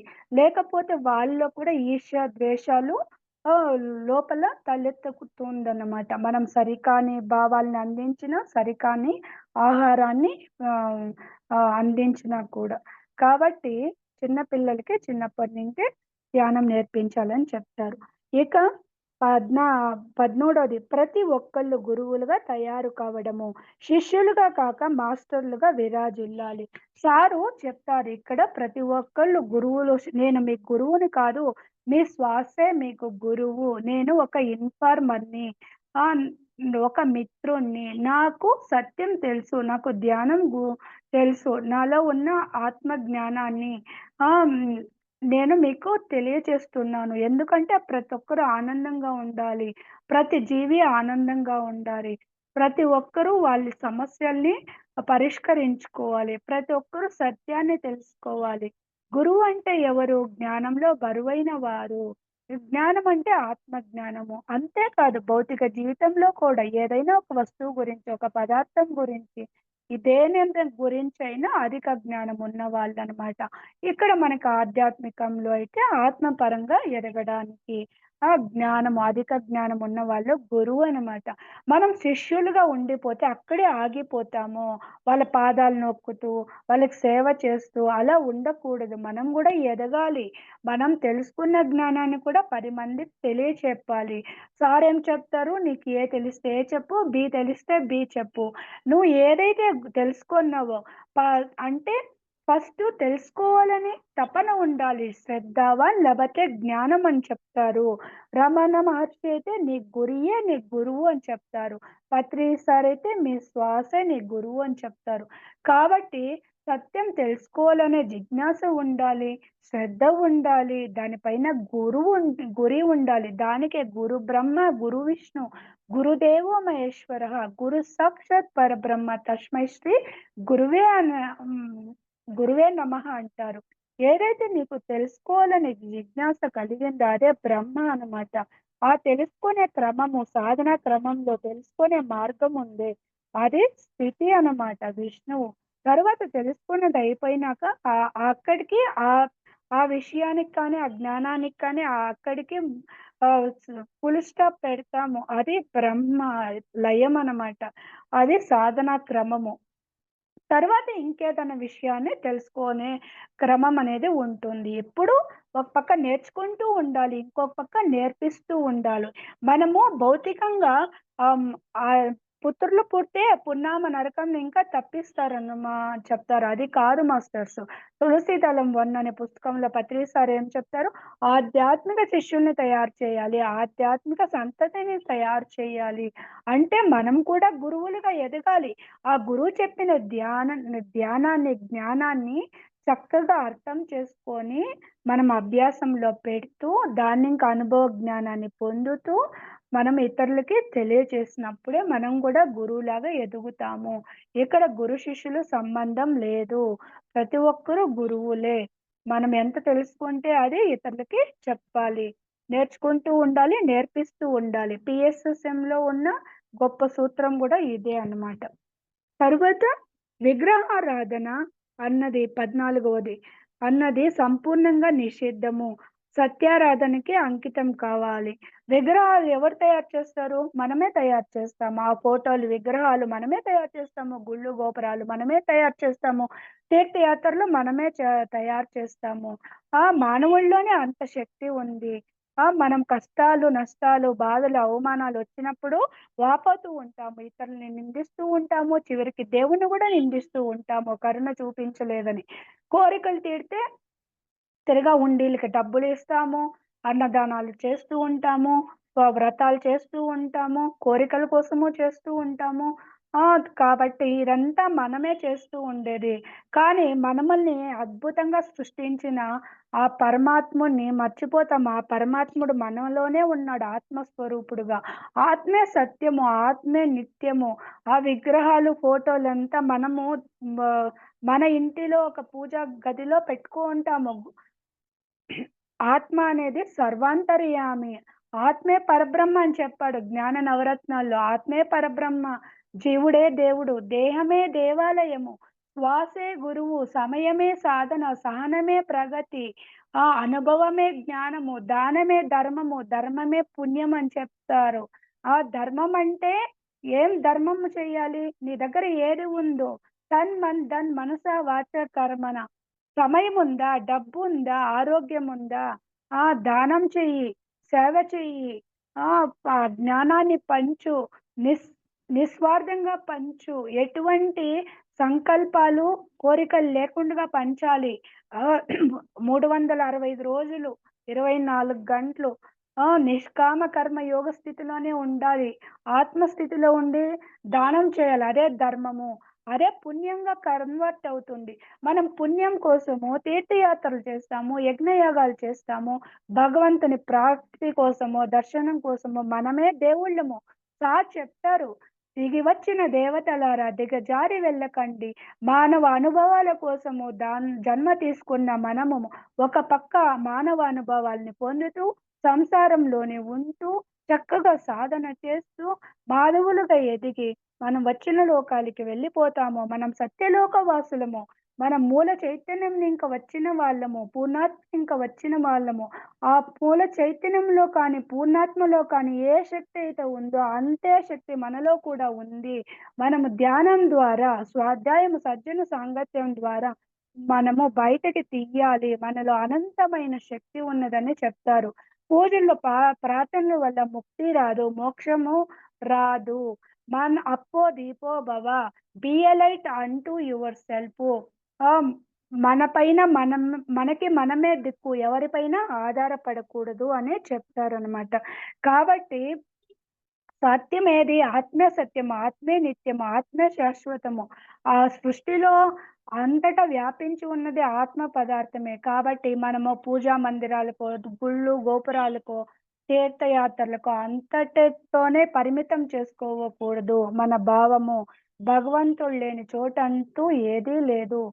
సమస్త ప్రాణికోటిలో అంతర్యామిగా ఉన్నది ఆ భగవంతుడే. కాబట్టి మనసా వాచా కర్మణ ఎవరికీ హింస చేయకుండగా ధర్మ మార్గంలో, అహింసలో జీవిస్తూ ఉంటే మనకి ఎటువంటి కష్టాలు రాదు. ఎటువంటి నష్టాలు రాదు. ఎటువంటి అనారోగ్యాలు రాదు. ఎవరిపైన ఆధారపడవలసిన అవసరం లేదు. మనమే ఒక దైవంలో విరాజిల్లుతూ ఉంటాము అని తెలియచేస్తారు. దానికే భగవద్గీతలో, ఉత్తర గీతలో కూడా కోటి పూజలు ఒక స్తోత్రంతో సమానము. కోటి స్తోత్రాలు ఒక జపంతో సమానము. కోటి జపాలు ఒక ధ్యానంతో సమానము. కోటి ధ్యానాలు ఒక లయంతో సమానము. కాబట్టి ధ్యానం అంత గొప్పదనమాట. ఆ పూజలు, పురస్కారాలు, తీర్థయాత్రల కన్నా, యజ్ఞ యాగాల కన్నా, ప్రాపంచిక దాన ధర్మాల కన్నా ఇంకా యజ్ఞము అంటేనే లోక కళ్యాణం కోసం చేసేది. యాగాలంటే మనకి కోరికల కోసం చేసేదనమాట. మన సంకల్పాలు, కోరికలు ఎలా ఉండాలంటే లోక కళ్యాణం కోసము పెట్టుకోవాలి. అంతేకాని స్వలాభాల కోసము పెట్టుకోకూడదు వ్యక్తిగతంగా.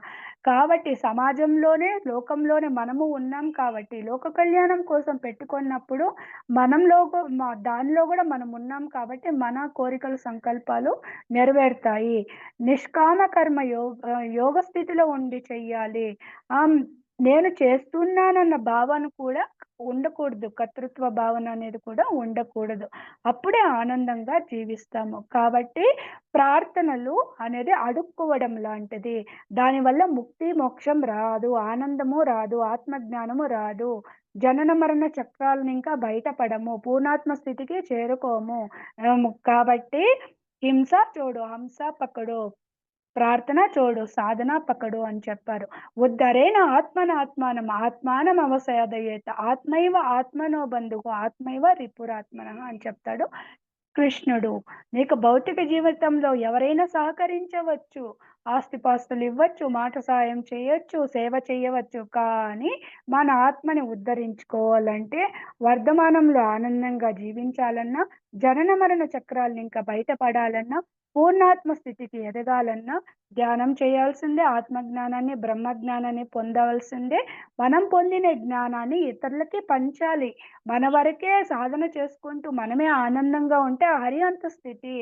మన వద్దకు వచ్చిన వారికే తెలియచేస్తే బోధిసత్వ స్థితి. ప్రపంచంలో ప్రతి ఒక్కరూ ఆనందంగా ఉండాలి. ప్రతి ఒక్క జీవి ఆనందంగా ఉండాలని మహాకరుణతో ఒక బుద్ధుల్లా, కృష్ణుల్లా, యేసు ప్రభువుల్లా మనము ఊరూరా ప్రపంచమంతా తిరిగి ఆ ధ్యానాన్ని, జ్ఞానాన్ని అందించినప్పుడు బుద్ధుల్లా తయారవుతాము. వాళ్ళని యోగులు, యోగీశ్వరులు అంటారు.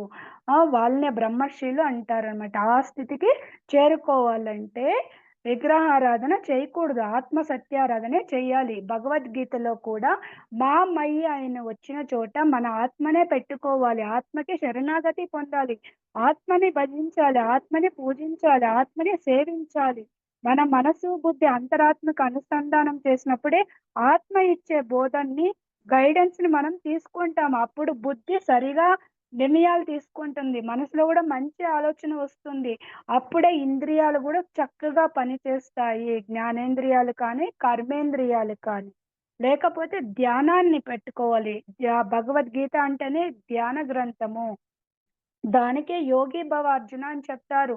తపస్సులు చేసే వాళ్ళకన్నా, హఠయోగ ప్రాణాయోగాలు చేసే వాళ్ళకన్నా, యజ్ఞయాగాలు, ఉపవాసాలు చేసే వాళ్ళకన్నా, పరోక్ష జ్ఞానం ఉన్న వాళ్ళకన్నా ఒక యోగి గొప్పవాడు. యోగి అవ్వాలంటే ధ్యానం చేయాల్సిందే.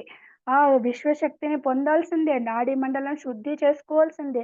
మూడో కన్నుని ఉత్తేజితం చేసుకోవాల్సిందే. అప్పుడే అసలైన జ్ఞానము, సత్య జ్ఞానము అంటే ఆత్మ జ్ఞానము, బ్రహ్మ జ్ఞానము అంకురించినప్పుడే సత్యం బోధపడుతుంది. కాబట్టి మన ఆత్మనే భజించాలి. మన ఆత్మనే పూజించాలి. మన ఆత్మకే శరణాగతి పొందాలని చెప్తారనమాట. అప్పుడే మనం అన్ని సమస్యలను ఇంకా బయటపడడానికి, వాటిని భరించే శక్తి కానీ, వాటిని ఎదుర్కొనే శక్తి కానీ మన బుద్ధిలో కూడా పరిణతి అనేది వస్తుందని తెలియచేస్తారు. ఇక 17వది ఎవరి జీవిత సమస్యలను వారే స్వంత ధ్యాన శక్తితోనే పరిష్కరించుకోవడం. ఇదివరకే చెప్పుకున్నాం కదా మాస్టర్స్. ధ్యానం ద్వారానే పరిష్కరించుకోవాలి. తరువాత సూసైడ్ చేసుకోకూడదు. సూసైడ్ చేసుకుంటే ఆత్మకి ఇక్కడ శరీరము తగలబెట్టేసి ఉంటాము. పూజ చేసుంటాం, కాల్చేస్తుంటాము. సిల్వర్ కార్డు మనకి ధ్యానంలో కూడా మనకి సిల్వర్ కార్డ్ అనేది ఉంటుంది. డీప్లెస్ ధ్యానం అంటే ధ్యానము. ఎన్నో లోకాలకి వెళుతుంది ఆత్మ. ఆ సిల్వర్ కార్డ్ ఉన్నప్పుడు తిరిగా శరీరంలోకి వచ్చేస్తుంది. నిద్రలో కూడా డీప్ నిద్రలో శరీరం ఇంకా సూక్ష్మ శరీరం అనేది బయటికి వచ్చి ఉంటుంది. కానీ సూసైడ్ చేసుకున్నప్పుడు పరిస్థితులను ఎదుర్కోకుండా భయపడి ఆ సిల్వర్ కార్డు ఓహ్! మ ఓహ్! పూర్తిగా అది కట్ చేసుకొని ఉండదు. ఆ శరీరము తగలబెట్టేసి ఉంటాము. తరువాత ఆ శరీరాన్ని అదే ఉంటుంది ఇక్కడ 7 శరీరాలు. ఆహ్, ఆ ప్రాణమయ శరీరాన్ని గూడా సరిగా వదిలిపెట్టలేక కొట్టుమిట్టాడుతూ ఉంటుంది. పైలోకాలకి వెళ్ళలేదనమాట. అక్కడ కూడా మాస్టర్‌లు చేర్పించరనమాట. ప్రణాళికనంతా కూడా ఇది చేసింది, పాడు చేసింది ఆత్మ కాబట్టి. ఒక వాహనం అనమాట భూలోకంకి రావడానికి శరీరము. అది పొందవలసిన జ్ఞానాన్ని పొందకుండగా కుటుంబ ధర్మాన్ని కానీ, సమాజ ధర్మాన్ని కానీ, లోక కళ్యాణం కోసం కూడా శరీరాన్ని తీసుకొని ఉంటుంది అది ఆత్మ.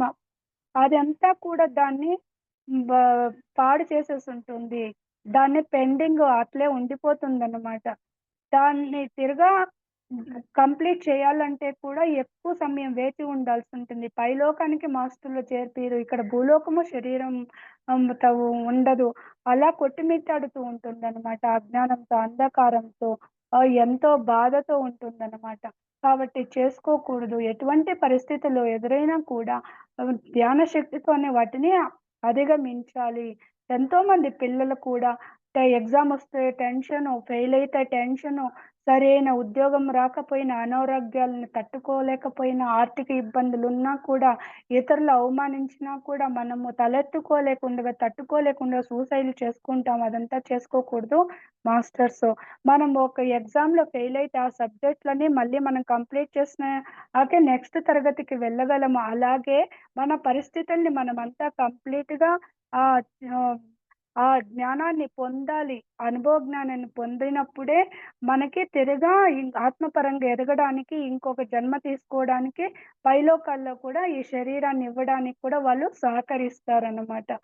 మనం పైనే ఒక బ్లూ ప్రింట్ వేసుకొని వస్తామనమాట. ఆ పరిస్థితులను కానీ, ఏదే కానీ అవమానం కానీ, అనారోగ్యాలు కానీ, ఏదే కానీ వీటినంతా కూడా అర్థం చేసుకొని, ధ్యానం చేసి మనము వాటిని ఇంకా పడాలని చెప్తారు. ఇక సాధారణ వృత్తుల్లో సంతృప్తి చెందుతూ గృహస్థ జీవితాన్ని ఆత్మానందంగా గడపాలి. ఇంకొక 10 మినిట్స్‌లో ముగిస్తాను మేడం. సాధారణ వృత్తులు. మనం ఏ వృత్తులు చేస్తూ ఉంటామో న్యాయబద్ధంగా, ధర్మబద్ధంగా వ్యవసాయం కావచ్చు. సాధారణ వృత్తులు అంటే మనం ఎవరు ఎవరు ఏ వృత్తులు వడ్రంగి కావచ్చు, వ్యవసాయం కావచ్చు, ఏదైనా కావచ్చు. వ్యాపారం కావచ్చు. ఇంకా మనము చదివిన చదువుల్ని బట్టి ఉద్యోగం చేస్తూ ఉంటాము. డాక్టర్లు, ఇంజినీర్‌లని ఎటువంటి ఉద్యోగాలు టీచర్లు, లెక్చరర్స్ ఏదైనా కానీ ధర్మబద్ధంగా జీవిస్తూ, న్యాయబద్ధంగా సంపాయిస్తూ, కుటుంబ జీవితాన్ని ఆనందంగా గడపాలి. సంతృప్తిగా గడపాలి ఉన్న దాంట్లోనే. పత్రి సార్ ఎప్పుడూ చెప్తూ ఉంటారు. "వస్తే రాని, ఉంటే ఉండని, పోనీ." మన జీవితంలో ఎటువంటి పరిస్థితులు కానీ, ఏదే సంపదే కానీ వస్తే ఆహ్వానించాలి. ఉంటే ఆహ్, హ్మ్. మనసును స్థిరంగా పెట్టుకోవాలి. దాన్నింకా పొంగిపోకూడదు, కుంగిపోకూడదు. తిరగా అవి వస్తుందా, వెళ్ళిపోతుందా దాని గురించి బాధపడకూడదు. తల చెడుపుకోకూడదనమాట. ఎటువంటి పరిస్థితులొచ్చినా కూడా మనసుని స్థితప్రజ్ఞతతో పెట్టుకోవాలి. అప్పుడే ఆనందంగా, హాయిగా ఉంటాము. ఇంకా అనవసరంగా ఇతరులని చూస్తూ కంపారిజన్స్ చేసుకుంటూ మిద్దెలు, మేడలు కట్టాలి, కార్లు, బంగ్లాలు కట్టాలి, పట్టు చీరలు, నగలు కావాలి అని కంపారిజన్ చేసుకుంటూ ఒకరినొకరు ఇబ్బంది పెట్టుకోకూడదు. భార్యాభర్తలు కానీ, ఎవరే కానీ అర్థం చేసుకోవాలి. పరిస్థితులను అర్థం చేసుకోవాలి. అన్నిటిని అర్థం చేసుకొని సంతృప్తికరమైన జీవనాన్ని కొనసాగించాలి. ఎందుకంటే ఎవరైనా మనల్ని ఇంటిలో ఇబ్బంది పెట్టినప్పుడు మనం ఆ సంపాదన కోసము మనము తప్పటడుగులు వేయటం కూడా జరుగుతుందనమాట. ఆహ్, ఎ ఇతరుల్ని మభ్యపెట్టడానికి కూడా. కాబట్టి చూపించుకోవడానికి కూడా మేము రిచ్‌గా ఉన్నాము. అలా చూపించుకోవడానికి కూడా మనము తెలియకుండా కొన్ని తప్పటడుగులు వేస్తూ ఉంటాము. లోన్‌లు తీసుకోవడము, మిద్దులు మేడలు కట్టడము, దాన్నింకా తిరగా ఆర్థిక ఇబ్బందుల్ని ఎదుర్కోవాల్సి వస్తుంది. అవి కట్టలేని పరిస్థితులు. ఇంకా స్వార్థంతో అధిక ధన సంపాదన కోసము రొయ్యల చెరువులు, చేపల చెరువులు, కోళ్ళ ఫారాలు ఇంకా ఎన్నో చేస్తూ ఉంటాము. అందంగా కనిపించాలని పట్టు చీరల పైన వ్యామోహంతో పురుగుల్ని పెంచడము, ఇంకా ఎప్పుడైతే డయట్ పేరుతో తేనెను కలుపుకొని వేడి నీళ్ళలో కలుపుకొని తాగుతూ ఉంటారు. లెమన్ జ్యూస్ వేసుకొని వాటి కోసం కూడా తేనెటీగలు పెంచుతూ ఉంటారు. ఇదంతా కూడా సరికాని జీవన భృతి. దానికే బుద్ధుడు దుఃఖం ఎందుకొస్తుంది? తృష్ణ వల్ల వస్తుంది. దుఃఖం అందరి జీవితంలోనూ ఉంది. ఎందుకు? తృష్ణ అంటే మితిమీరిన కోరికలు. ఎందుకు ఆ మితిమీరిన కోరికలంటే అజ్ఞానము, అవిద్య అనమాట. అవిద్య అంటే సరియైన ఆత్మజ్ఞానం లేకపోవడం వల్లే. దానికే బుద్ధుడు విద్య పోవాలన్నా, అజ్ఞానం పోవాలన్నా జ్ఞానం కావాలి. దానికి అష్టాంగ మార్గాల్ని అందించాడు. సరియైన దృక్పథాలుండాలి, సరియైన కోరికలుండాలి, మన వాక్కు సరియైన వాక్కుండాలి, సరియైన జీవన భృతి ఉండాలి, సరియైన వ్యవహారం ఉండాలి, సరియైన శ్రద్ధ, సరియైన ఏకాగ్రత, సరియైన ధ్యానం అంటే కూడా శ్వాస మీద ధ్యాస ధ్యానమే, ఆనాపానసతి ధ్యానమే అని అందించాడు. వాటిని అర్థం చేసుకొని మన జీవితంలో ఆచరణలో పెట్టినప్పుడు మనం కూడా ఆనందంగా జీవిస్తాము మాస్టర్స్. కాబట్టి మనము ఏదిస్తే అదే వస్తుంది. మనము ఇక్కడ ఎవరు చూడలేదనుకుంటాము. కానీ మన శరీరాన్ని వదిలిపెట్టి పైలోకాలకి వెళ్ళినప్పుడు, పైలోకాల్లో కొంత సమయాన్ని ఇస్తారు విశ్రాంతి తీసుకోవడానికి ఆత్మకి. తరువాత యమలోకానికి వెళుతుంది ఆత్మ. అక్కడ యముడు చిత్రగుప్తుని పిలిసి ఇతని చిట్టా విప్పి చూపించమంటాడు. చిత్రగుప్తుడు మన చిట్టా విప్పి చూపిస్తాడు. దాన్ని ఆకాశిక్ రికార్డ్స్ అంటారు. చిత్తంగా దాగి ఉన్న మన చిట్టా. మనం భూలోకానికి పైలోకాలలో ఆత్మ ఎంతో ఎరుకతో ఉంటుంది. ఎంతో తన కర్మానుసారంగానో, అనుభవాల కోసమో ప్రణాళికలు వేసుకొని భూలోకానికి వచ్చుంటుంది. అన్నిటిని ఊరిని, ప్రదేశాన్ని, పరిస్థితుల్ని అన్నిటిని తనే వేసుకొని, నిర్ణయించుకొని ఇక్కడికి వచ్చినాక మనసు ప్రభావంతో మర్చిపోయి ఉంటుంది. మనసులో కూడా ఎంతో అలజడులకు లోనవుతూ ఉంటుంది. అజ్ఞానంతో, అహంకారంతో, స్వార్థంతో ఇతరులను నిందించడము, మనస, వాచ, కర్మన త్రికరణ శుద్ధిగా లేకుండగా జీవించడము, ఆ హింసా మార్గంలో జీవించడము, అలా చేస్తూ ఆ కర్మనంతా మూట కట్టుకొని ఉంటుంది. మంచిను చేస్తుంది. కర్మ అంటే మంచి కావచ్చు, చెడు కావచ్చు. దాన్ని పాపము, పుణ్యము అనే రూపంలో పైకి తీసుకువెళుతుంది. ఆత్మకి కావాల్సింది అనుభవ జ్ఞానమే. పైకి కనిపించే భౌతిక సంపద కాదు. అనుభవ జ్ఞానంతోనే వస్తుంది. వెనక జన్మల్లో ఉన్న అనుభవ జ్ఞానము ఉంటుంది. తిరిగా ఈ జన్మలోనూ ఎక్స్ట్రా అనుభవ జ్ఞానాన్ని పొందుతూ పైలోకాలకి వెళ్ళిపోతుందన్నమాట. ఈ శరీరాన్ని, పరిస్థితుల్ని, ప్రాంతాన్ని, ఈ బంధాల్ని అన్నిటిని వదిలిపెట్టేసి అక్కడ విశ్రాంతి తీసుకున్నాక యముడు చిత్రగుప్తుని పిలిచి తన చిట్టా చూపించమంటాడు. మనము ఇక్కడేమనుకుంటాము, నేను ఏం ఆలోచిస్తున్నాను, ఏం మాట్లాడుతున్నాను, ఏమి చేస్తున్నాను ఎవరు చూడలేదనుకుంటాము. మన లోపల ఉన్న ఆత్మే, చిత్తంలో గుప్తంగా దాగి ఉన్న ఆత్మారాముడే చిత్రగుప్తుడు. అంతేకాదు ప్రకృతిలో ఉన్న పంచభూతాలే సీసీ కెమెరాలు. ఏ క్షణానికి ఆ క్షణం రికార్డ్ అయిపోతూ ఉంటుంది. దాన్నే గుప్త చిత్రము అంటారు. అది విప్పి చూపిస్తారు. ఆకాశిక్ రికార్డ్స్ హాల్ అని ఉంటుంది. చిత్రగుప్తుడు అక్కడికి పిలుచుకొని పోయి మనల్ని వదిలిపెట్టేస్తాడు. నీ సినిమా నువ్వు చూసుకో అని. అక్కడ ఎవరూ ఉండరు. ఒకవైపు మనం చూస్తాము. అక్కడ ఎట్లుంటుందంటే మన పరిస్థితి, కత్తికి 2 వైపులా పదును ఎలా ఉంటుందో అలా ఉంటుందన్నమాట. 2 వైపులా పదునున్న కత్తిలా ఉంటుంది పరిస్థితి.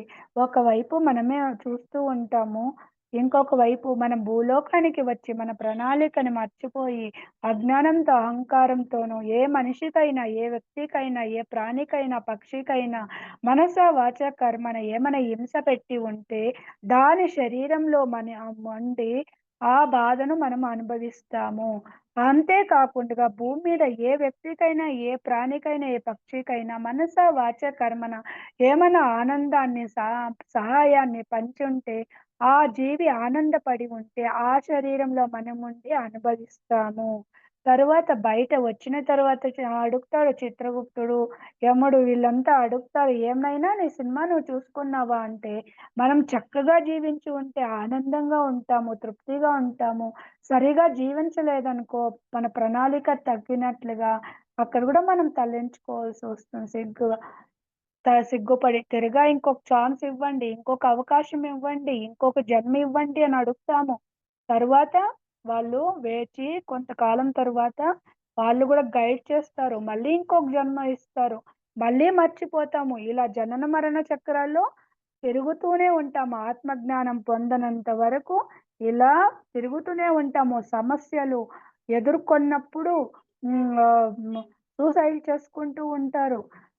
లేకపోతే నిజంగానే ఏ జన్మలో ఏ పాపం చేశామో, ఏ కర్మ చేశామో దీన్ని ఇంకా ఎలా బయటపడాలి, లేకపోతే నిజంగానే పరమాత్మ గురించి తెలుసుకోవాలనే జిజ్ఞాస వచ్చినప్పుడు ఆ పరమాత్ముడే ఏదో గురువు రూపంలో వచ్చి మనకు అందిస్తారు. ప్రకృతినే కావచ్చు, ఎవరైనా కావచ్చు, పక్కింటోళ్ళు కావచ్చు, మన ఇంటిలో కావచ్చు, వాళ్ళు కావచ్చు, ఫ్రెండ్స్ కావచ్చు, ఎవరైనా మనకి ఆ జ్ఞానాన్ని, ధ్యానాన్ని దాన్నింకా బయటపడే సమస్యని ఇంకా బయటపడే ఏదన్నా కావచ్చు, అభిప్రాయాన్నో, ఒక ఒపీనియన్నో, ఒక సజెషనో ఏదో ఒకటి తెలియచేస్తారనమాట. అంతవరకు తిరుగాడుతూనే ఉంటాము. అది గూడా వృద్ధాత్మ స్థితికి వచ్చినప్పుడే జ్ఞానం అనేది పరిచయం అవుతుంది. తరువాత షట్చక్రాల్లో విశుద్ధి చక్ర స్థితికొచ్చినప్పుడే ఆ ధ్యానం అనేది పరిచయం అవుతుంది. అంతవరకు జనన మరణ చక్రాలు తిరుగాడుతూనే ఉంటాం. కాబట్టి ఎరుకతో ఉండాలి. ఎరుకతో జీవించాలి. ఎరుకతో శరీరాన్ని వదిలిపెట్టాలి. ఎరుకతోనే ప్రణాళిక వేసుకొని రావాలి. ప్రణాళిక వేసుకునేటప్పుడు గూడా ఎరుకతో ఉండాలనే చెప్పారు. దానికే యూ ఫర్ ఎవర్ మరణానంతర జీవితం, జనం మధురం, మరణం మధురం, ఆత్మ ప్రయాణం ఇలాంటి పుస్తకాలు చదివినప్పుడు మనము చక్కగా జీవిస్తాం. మనం ఏమనుకుంటాము, అయ్యో! నేను ఏం ఆలోచిస్తున్నాను, ఏం మాట్లాడుతున్నాను, ఏం చేస్తున్నాను, ఎవరు చూడలేదనుకుంటాం కదా! ఇప్పుడు అర్థమైపోతుంది. గుప్త చిత్రం గురించి, ప్రకృతి గురించి, సీసీ కెమెరా అంటే ఏమిటి, ఆకాశిక్ రికార్డ్స్ అంటే ఏమిటి, అంతా సృష్టి ధర్మం అంటే ఏమిటి, అంతా అర్థమైనప్పుడు, సత్యం బోధపడినప్పుడు ఎరుకతో జీవిస్తామనమాట. ఎవ్వరిని హింస పెట్టము. మనస, వాచ, కర్మణ ఏ జీవిని కూడా నోటి రుచి కోసమో, లేకపోతే ధన సంపాదన కోసమో, ఆ మూగజీవాల్ని పెంచడము, చంపడము, అమ్మడము ఇదంతా కూడా చేయకుండగా ఉంటామన్నమాట. కాబట్టి ఆనందంగా ఉన్న దాంతో తృప్తిగా బతకాలి అని చెప్తారు. అన్ని గ్రామాలలోనూ, అన్ని పట్టణాలలోనూ పిరమిడ్ ధ్యాన కేంద్రాల్ని నెలకొల్పాలి. ఇదే భూమికి పిరమిడ్ అంటే ఇలా ఉంటుందని చూపించాను కదా మాస్టర్స్. ఇది గ్రామాల్లో కూడా స్థలం ఉన్న చోట అందరూ కలిసి మాట్లాడుకొని మనము ధ్యానం చేసుకోవడానికి దీన్ని కట్టడాలు పల్లెైనా, పట్టణాలైనా, నగరాలు ఎక్కడైనా నిర్మించుకోవచ్చు. ఎందుకంటే ఒక దేవాలయాన్ని చూస్తే దండం పెట్టాలనిపిస్తుంది. ఒక మసీదుని చూస్తే ప్రే చేయాలనిపిస్తుంది. ఇది చర్చిని చూస్తే ప్రే చేయాలనిపిస్తుంది. మసీదుని చూస్తే నమాజ్ చేయాలనిపిస్తుంది. అలాగే పిరమిడ్‌ని చూస్తే ధ్యానం చేయాలనిపిస్తుంది. వాళ్ళు పిరమిడ్ చూసినప్పుడు లోపలికొస్తారు. అందరూ ధ్యానం చేస్తూ ఉండడం చూసి వాళ్ళు కూడా కూర్చొని ధ్యానం చేస్తారు. మూడింతల శక్తి వస్తుంది. వాళ్ళు శారీరకంగా స్వస్థత పొందుతారు. మనసు పరంగా స్వస్థత పొందుతారు. ధ్యానం చేసేటప్పుడు కూడా ఎన్నో అనుభవాలొస్తుంది శరీరంలో. నాడీ మండలం శుద్ధి అయ్యే క్రమంలో శరీరంలో కూడా ఎన్నో అనుభవాలొస్తుంది. శరీరం తేలికవ్వడం, బొంగరంలాగా తిరగడము, అనారోగ్యం ఉన్న చోట నాడీ మండలం శుద్ధి అయ్యే క్రమంలో నొప్పులు రావడము, విసుగు, చిరాకు, కోపం రావడము, తోడై విచ్చుకున్నప్పుడు మనకి ఎన్నో ప్రదేశాలు, రంగులు కనిపించడము, ఇంకా సూక్ష్మ శరీర విడుదలైనప్పుడు అనుభవపూర్వకంగా నేను శరీరం కాదు ఆత్మ అని తెలుసుకోవడము, సూక్ష్మ శరీర యానం ద్వారా మనము ఎన్నో లోకాలకి, ఎన్నో ప్రదేశాలకి వెళ్ళి రావడము అంతా జరుగుతుంది. ఎందుకంటే ఆత్మ అది హ్మ్, నీటిచే తడపబడదు, అగ్నిచే దహింపబడదు, వాయువుచే శుష్కింపబడదు, ఎండకి ఎండదు. కాబట్టి అది నిర్గుణము, నిరాకారము, నిరంజనము. కాబట్టి అది ఏ ప్రదేశాలకైనా వెళ్ళగలదు. ఏ లోకానికైనా వెళ్ళగలదు. వెళ్ళి రాగలదనమాట. అది మన శరీరంలోకి వచ్చిన తక్షణం మనము ఎరుకలోకి వచ్చేస్తామనమాట. కాబట్టి ఇదంతా కూడా ఆధ్యాత్మిక ప్ర ప్రగతికి సహాయపడడమే కాదు, ఇంకా మనకి నేచురల్ కెలామిటీస్‌ని ఇంకా కూడా ప్రొటెక్ట్ ఇవ్వబడుతుందనమాట. ఈ పిరమిడ్‌లు ఉన్న చోట ఎటువంటి ప్రకృతి ప్రకోపాలు తలెత్తకుండగా ఉంటుందని చెప్తారు. భూమికి కూడా ఒక ఎనర్జీనిస్తుంది. అంతేకాదు శ్రీచక్రం యొక్క మేరుదండం అని గూడా చెప్తారు. ఈ ఏ ఇది ఏకత్వానికి సంకేతము. ఇది గూడా పరమాత్మ స్వరూపము. పిరమిడ్ అనేది ఇదివరకే ఉన్నది. ఈజిప్ట్‌లో ఉన్న పిరమిడ్ అయితే భూమధ్య రేఖకి మధ్యంలో ఉంది కాబట్టి, భూమిని ఒక సమతుల్య స్థితిలో కూడా నిలిపి ఉంచింది అని గూడా చెప్తారనమాట. అంతేకాదు ఆహ్, ఈ 4 కోణాలు ఒకటి ధ్యానము, స్వాధ్యాయము, సజ్జన సాంగత్యము, ఇంకొకటి సేవ. ఈ 4 మన జీవితంలో నిరంతరము జరుగుతూ ఉన్నప్పుడు క్రమం తప్పకుండా మనం కూడా ఏకత్వ స్థితికి చేరుకుంటాము. అద్వైత స్థితికి చేరుకుంటామని గూడా ఆహ్, ఆధ్యాత్మికంగా గూడా దాన్ని ఇంకా కూడా ఒక జ్ఞానాన్ని పొందవచ్చు అని చెప్తారు. లేకపోతే మనస్సు తిరిగి అజ్ఞానానికి, అహంకారానికి, స్వార్థానికి లోనవుతూ ఉంటుంది. ద్వైత భావం ఉంటుంది. కులంని ఇంకా, మతంని ఇంకా ఆడ, మగ అనుకుంటూ, నా దేశం, నా రాష్ట్రం అనుకుంటూ ఇలా అద్వైత భావాల్ని ఇంక కూడా బయటపడడానికి సాధ్యమవుతుంది. ఏకత్వ స్థితికి వచ్చేస్తాము. మమాత్మ సర్వభూతాత్మన్న స్థితికి వచ్చినప్పుడు ఎవరిని, ఏ ప్రాణిని, ఏ మనిషిని, ఏ పక్షిని మనసా వాచా కర్మన హింస పెట్టకుండగా ఒక దైవంలా జీవిస్తాము. మనం తెలుసుకున్న సత్యాన్ని, జ్ఞానాన్ని అందరికీ తెలియచేయాలి. అదే అసలైన సేవ. ప్రాపంచికంగా ఎన్నో సేవలు చేస్తాము. ధన సాయం చేస్తాము, అన్నదానం చేస్తాము, వస్త్రదానం చేస్తాము, పేదలకి ఇండ్లు కట్టిస్తాము. కానీ అన్నిటికైనా అత్యంత గొప్ప సేవ ఏమంటే ఆత్మకు చేసే సేవ. అంటే మనం పొందిన జ్ఞానాన్ని, జ్ఞానాన్ని అందరికీ తెలియచేసినప్పుడే వాళ్ళకి సత్యం బోధపడుతుంది. ఏది సత్యము, ఏది నిత్యము, ఏది శాశ్వతము, ఏది ధర్మము, ఏది అధర్మము తెలిసినప్పుడు వాళ్ళు కూడా ఎరుకుతో జీవిస్తారు. సంతృప్తికరంగా జీవిస్తారు. ఏ వ్యక్తిని, ఏ మనిషిని, ఏ ప్రాణిని ఇబ్బంది పెట్టకుండా జీవిస్తారు. అప్పుడే ఆ పాప పుణ్యాల ఫలితం ఇంకా బయటపడడానికి, జనన మరణ చక్రాలు ఇంకా బయటపడడానికి సాధ్యమవుతుంది. ఎప్పుడూ ఎవరు సహాయం చేయరు కదా! ఎప్పుడు ఎవరు పైన ఆధారపడడం కూడా సరికాదు కదా! దానికే మన పిఎస్ఎస్ఎం యొక్క ఎంబ్లెమ్ కూడా అప్పో దీపో భవ. బి ఎ లైట్ అంటూ యువర్ సెల్ఫ్. నీ శరీర, మనసు, బుద్ధి, ఆత్మదీపాల్ని నువ్వే వెలిగించుకో అని చెప్తారు. ఇదే బుద్ధుడు తన శిష్యుడైన ఆనందునికి ఇచ్చిన చివరి సందేశము. అదే ఆ జన్మలో మన పత్రి సారే అన్నమాట. కాబట్టి పత్రిసారు ఎంతో అనంతమైన జ్ఞానాన్ని మనకి తన అనుభవపూర్వకంగానే తెలియచేస్తారనమాట. ఇక చిట్ట చివరిది స్వంత అనుభవాలను, ఆధ్యాత్మిక పురోగతికి సంబంధించిన విశేషాలను గ్రంథాల రూపంలో ప్రచురించాలి. మనం ధ్యానంకి ముందర మనం ఎలాంటి పరిస్థితుల్లో ఉన్నామో, ధ్యానం చేసిన తరువాత మన పరిస్థితి ఎలా ఉంది? శరీర పరంగా, మనసు పరంగా, బుద్ధి పరంగా, ఆత్మ పరంగా ఎలా ఎదిగామో, ధ్యానం చేసే సమయంలో కూడా ఎన్నో అనుభవాలొచ్చుంటుంది. శరీరంలో కానీ, థర్డ్ ఐ అనుభవాలొచ్చుంటుంది. అవంతా కూడా గ్రంథస్థం చేయాలి. అంతేకాదు మనం ఎలా ఎదిగాము ఆత్మ పరంగా, ఆ! ఏ శరీరంగా ఆరోగ్యాన్ని పొందుంటాము. మనసులో మంచి ఆలోచనలు, మంచి భావాలు చోటు చేసుకొనుంటుంది. బుద్ధిలో గూడా త్రిగుణాలు, తమో, రజో, సత్వ గుణాలని కూడా వాటిని ఎలా బ్యాలెన్స్‌లో పెట్టుకొనున్నాము.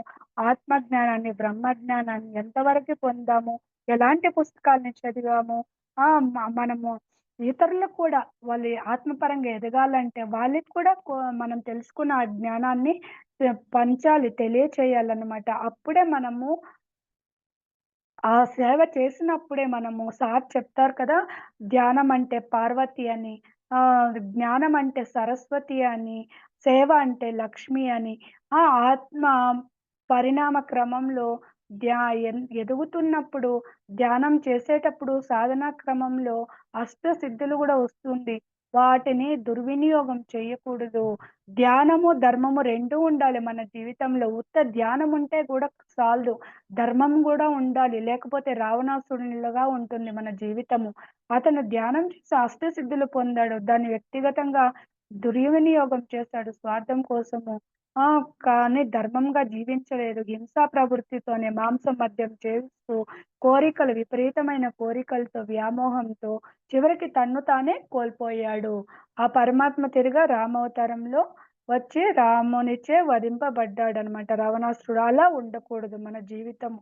కాబట్టి మనం ఇదివరకు ఎలా అన్నా ఉండవచ్చు. ధ్యానంకి ముందర ధ్యానం చేసిన తర్వాత మనలో కొద్దిగా అయినా మార్పు వచ్చుంటుంది. అది అందరికీ తెలియచేయాలి. దాన్ని గ్రంథస్థం చేయాలి. ఇతరులకు కూడా మనకి ఎలాంటి ప్రశ్నలు తలెత్తింది జీవితంలో, అలాంటి పరిస్థితులు, అలాంటి ప్రశ్నలు అందరికీ ఉంటుంది.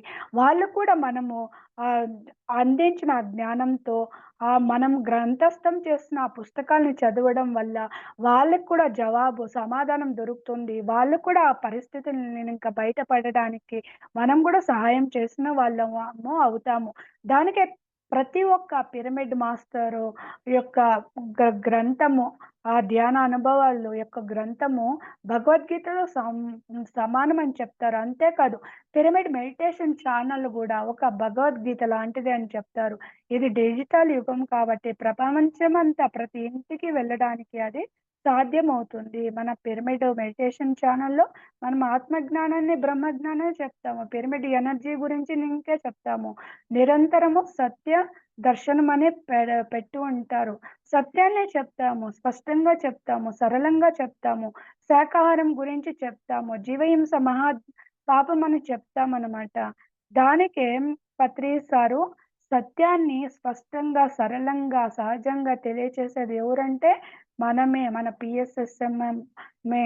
అన్ని ఆధ్యాత్మిక సంస్థలు భూమి మీద ఏదైతే ఉందో అన్ని ఆధ్యాత్మిక సంస్థలంతా కూడా ఈ పిఎస్ఎస్ఎం గొడుగు కిందకే వస్తుంది. అంటే మనం బోధించే ఈ ధ్యానాన్ని, జ్ఞానాన్ని అందరూ అందుకొని ఆచరణలో పెడతారు. కాబట్టి ఈ 18 ఆదర్శ సూత్రాల్ని ఎవరైతే చక్కగా అర్థం చేసుకొని, అవగాహన చేసుకొని, తమ జీవితంలో ఆచరణలో పెడతారో వాళ్ళు తమ ప్రణాళిక ఏమి? మానవుడు మాధవుడుగా ఎదగడము, పూర్ణాత్మ స్థితికి చేరుకోవడము, క్రియేటర్‌గా మారడము, భూమి మీద గూడా మన జీవితాన్ని అద్భుతంగా సృష్టించుకుంటాము. లోక కళ్యాణం కోసము చక్కగా అద్భుతంగా సహకరిస్తాము. ఇతరులను కూడా ఆహ్, అద్ వాళ్ళు కూడా జీవితంలో అద్భుతంగా జీవించడానికి సహకరించిన వాళ్ళమవుతాము. తిరిగా సృష్టి రచనలో కూడా పాల్గొంటాము. దానికే Patri sir my dear friends, my dear masters, my dear gods అని సంబోధిస్తూ ఉంటారు. సమస్త ప్రాణికోటితోని మిత్రత్వం చేయాలి. మన ఆత్మతో మిత్రత్వం చెయ్యాలి. అప్పుడే ఆత్మ ప్రబోధాన్ని వింటాము. ఆత్మ కూడా పూర్ణాత్మతో, ప్రకృతితో, సృష్టితో అనుసంధానమై ఉంటుంది. వాళ్ళిచ్చే జ్ఞానాన్ని అందిపుచ్చుకొని మన జీవితాన్ని అద్భుతంగా సృష్టించుకోవచ్చు. అన్ని పరిస్థితుల్ని ఎదుర్కోవచ్చు. అంతటి శక్తిని పొందవచ్చు. మన తోడై కూడా పరిపూర్ణంగా విచ్చుకుంటుంది. బుద్ధి 100% వికసిస్తుంది. మనస్సు 100% శూన్యమవుతుంది. అప్పుడే మనం బుద్ధుళ్ళుగా తయారవుతాము. అందరి ఆనందాన్ని కోరుకునేవాడే బుద్ధుడు, యోగేశ్వరుడు, బ్రహ్మర్షి అన్నమాట. కాబట్టి ఆ స్థితికి చేరుకోవాలి. మై డియర్ మాస్టర్స్, నీ వాక్ క్షేత్రము, భావనా క్షేత్రము, చేష్టా క్షేత్రం మీద పటుత్వం రావాలి. ఆత్మజ్ఞాన పుస్తకాలను చదవడమే కాదు, మనం పొందిన జ్ఞానాన్ని అందరికీ తెలియచేయాలి. మన మీద మనల్ని మనము స్వాధీనంలో ఉంచుకోవాలనమాట. తరువాత మై డియర్ గాడ్స్, నేను శరీరం కాదు, ఆత్మ అని తెలుసుకోవడమే కాదు, అందరిని ఆత్మ స్వరూపులుగా ఆహ్, గుర్తించాలి. అందరినీ ఆత్మస్వరూపులుగానే గౌరవించాలి. భౌతిక దృష్టితో చూడకూడదు. పేద, గొప్ప, ఆడ, మగ అనే విభిన్న కోణాల్లో ద్వంద్వత్వ భావంతో చూడకూడదనమాట. అన్నిటిని, ప్రతి ప్రాణిని, ప్రతి వ్యక్తిని కూడా ఆత్మస్వరూపాలుగా నే చూడాలి. అప్పుడే మనలో ఉన్న దైవత్వము ఉట్టిపడినట్లు. మమాత్మ సర్వభూతాత్మన స్థితిలో జీవించే వాళ్ళే బ్రహ్మర్షులు. ఈ జ్ఞానాన్ని నిత్య జీవితంలో ఆచరించే వాళ్ళే బ్రహ్మర్షులు. మనము ఏదో బ్రాహ్మణ ఇంటిలో పుడితే పుట్టడము కాదు బ్రాహ్మణుడు అంటే. ఈ బ్రహ్మజ్ఞానాన్ని పొందుతూ నిత్యము ఆ బ్రహ్మర్షి స్థితిలో చరిస్తూ అదే విధంగా జీవించే వాళ్ళని బ్రహ్మర్షులు అంటారనమాట. కాబట్టి ఈ పిరమిడ్ 18 ఆదర్శ సూత్రాల్ని నా అవగాహన మేరకు నేను మీకు తెలియచేశాను మాస్టర్స్. ఇందులో ఏమైనా తప్పులుంటే సరిదిద్దండి.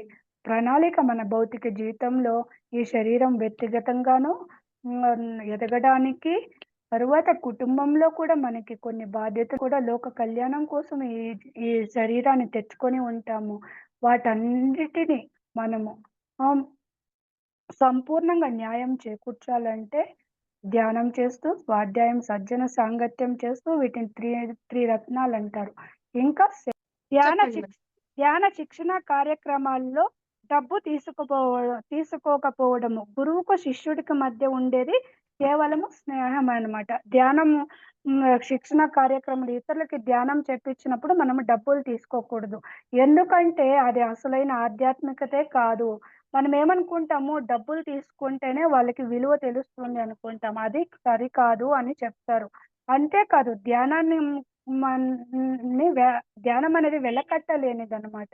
అది ఒక అక్షయ పాత్ర, ఐరావతము, పరశువేది, చింతామణి, కల్పవృక్షం, కామధేను, వజ్రాయుధము, అల్లావుద్దీన్, అద్భుత ద్వీపము, ధ్యానం ఇంక ఎన్నో లాభాలు పొందొచ్చు. కోటి లాభాలు. అది వెలకట్టలేనిది. ఆ డబ్బులు తీసుకుంటే అది సరైన ఆధ్యాత్మికతే కాదు. ఆ గురువు శిష్యుల మధ్య స్నేహం మాత్రమే ఉండాలి. ఆ డబ్బులు ఇచ్చి పుచ్చుకోవడం అనేది ఉండకూడదు అని చెప్తారనమాట. ఓకే. Thank you madam. వాళ్ళు ఇష్టపడి ఇస్తే థ్యాంక్ యూ. ఏదైనా ఇస్తే తీసుకోవచ్చు. యెస్ కానీ మేడం. మనం అడిగి తీసుకోకూడదు. వాళ్ళు భోజనం పెట్టారా, వస్త్రం ఇచ్చారా, పండో, కాయో ఇచ్చారా, వాళ్ళు ఏమన్నా మన పరిస్థితిని అర్థం చేసుకొని ఇస్తే తీసుకోవచ్చు. కానీ ఆశించకుండా చేసేదే అసలైన సేవ అన్నమాట. ఫలితాన్ని ఆశించకూడదు. కాబట్టి ఇదంతా కూడా మనం అర్థం చేసుకోవాలి. చేసినప్పుడే మనము అద్భుతంగా ఎదుగుతాము మాస్టర్స్. కాబట్టి ఇంతటి జ్ఞానాన్ని అందించిన బ్రహ్మర్షి పితామహ పత్రిజీకి, సెషన్‌లో పాల్గొన్న మాస్టర్స్‌కి, సెషన్‌ని నడిపిస్తున్న మాస్టర్స్‌కి, ఇతర మాధ్యమాల ద్వారా వీక్షిస్తున్న నా ఆత్మ బంధువులందరికీ ఆత్మ ప్రణామాలు. జై హో పత్రిజీ! జై హో పత్రిజీ! జై హో Patriji! Thank you madam. Thank you masters. Madam, thank you so much madam for you. మీకోసం మన ఛానల్కి వచ్చి ఎంతో అద్భుతంగా చెప్పారు మేడం. ఈ గొప్ప ఆత్మజ్ఞానం అందించినందుకు thank you madam. Thank you so much madam.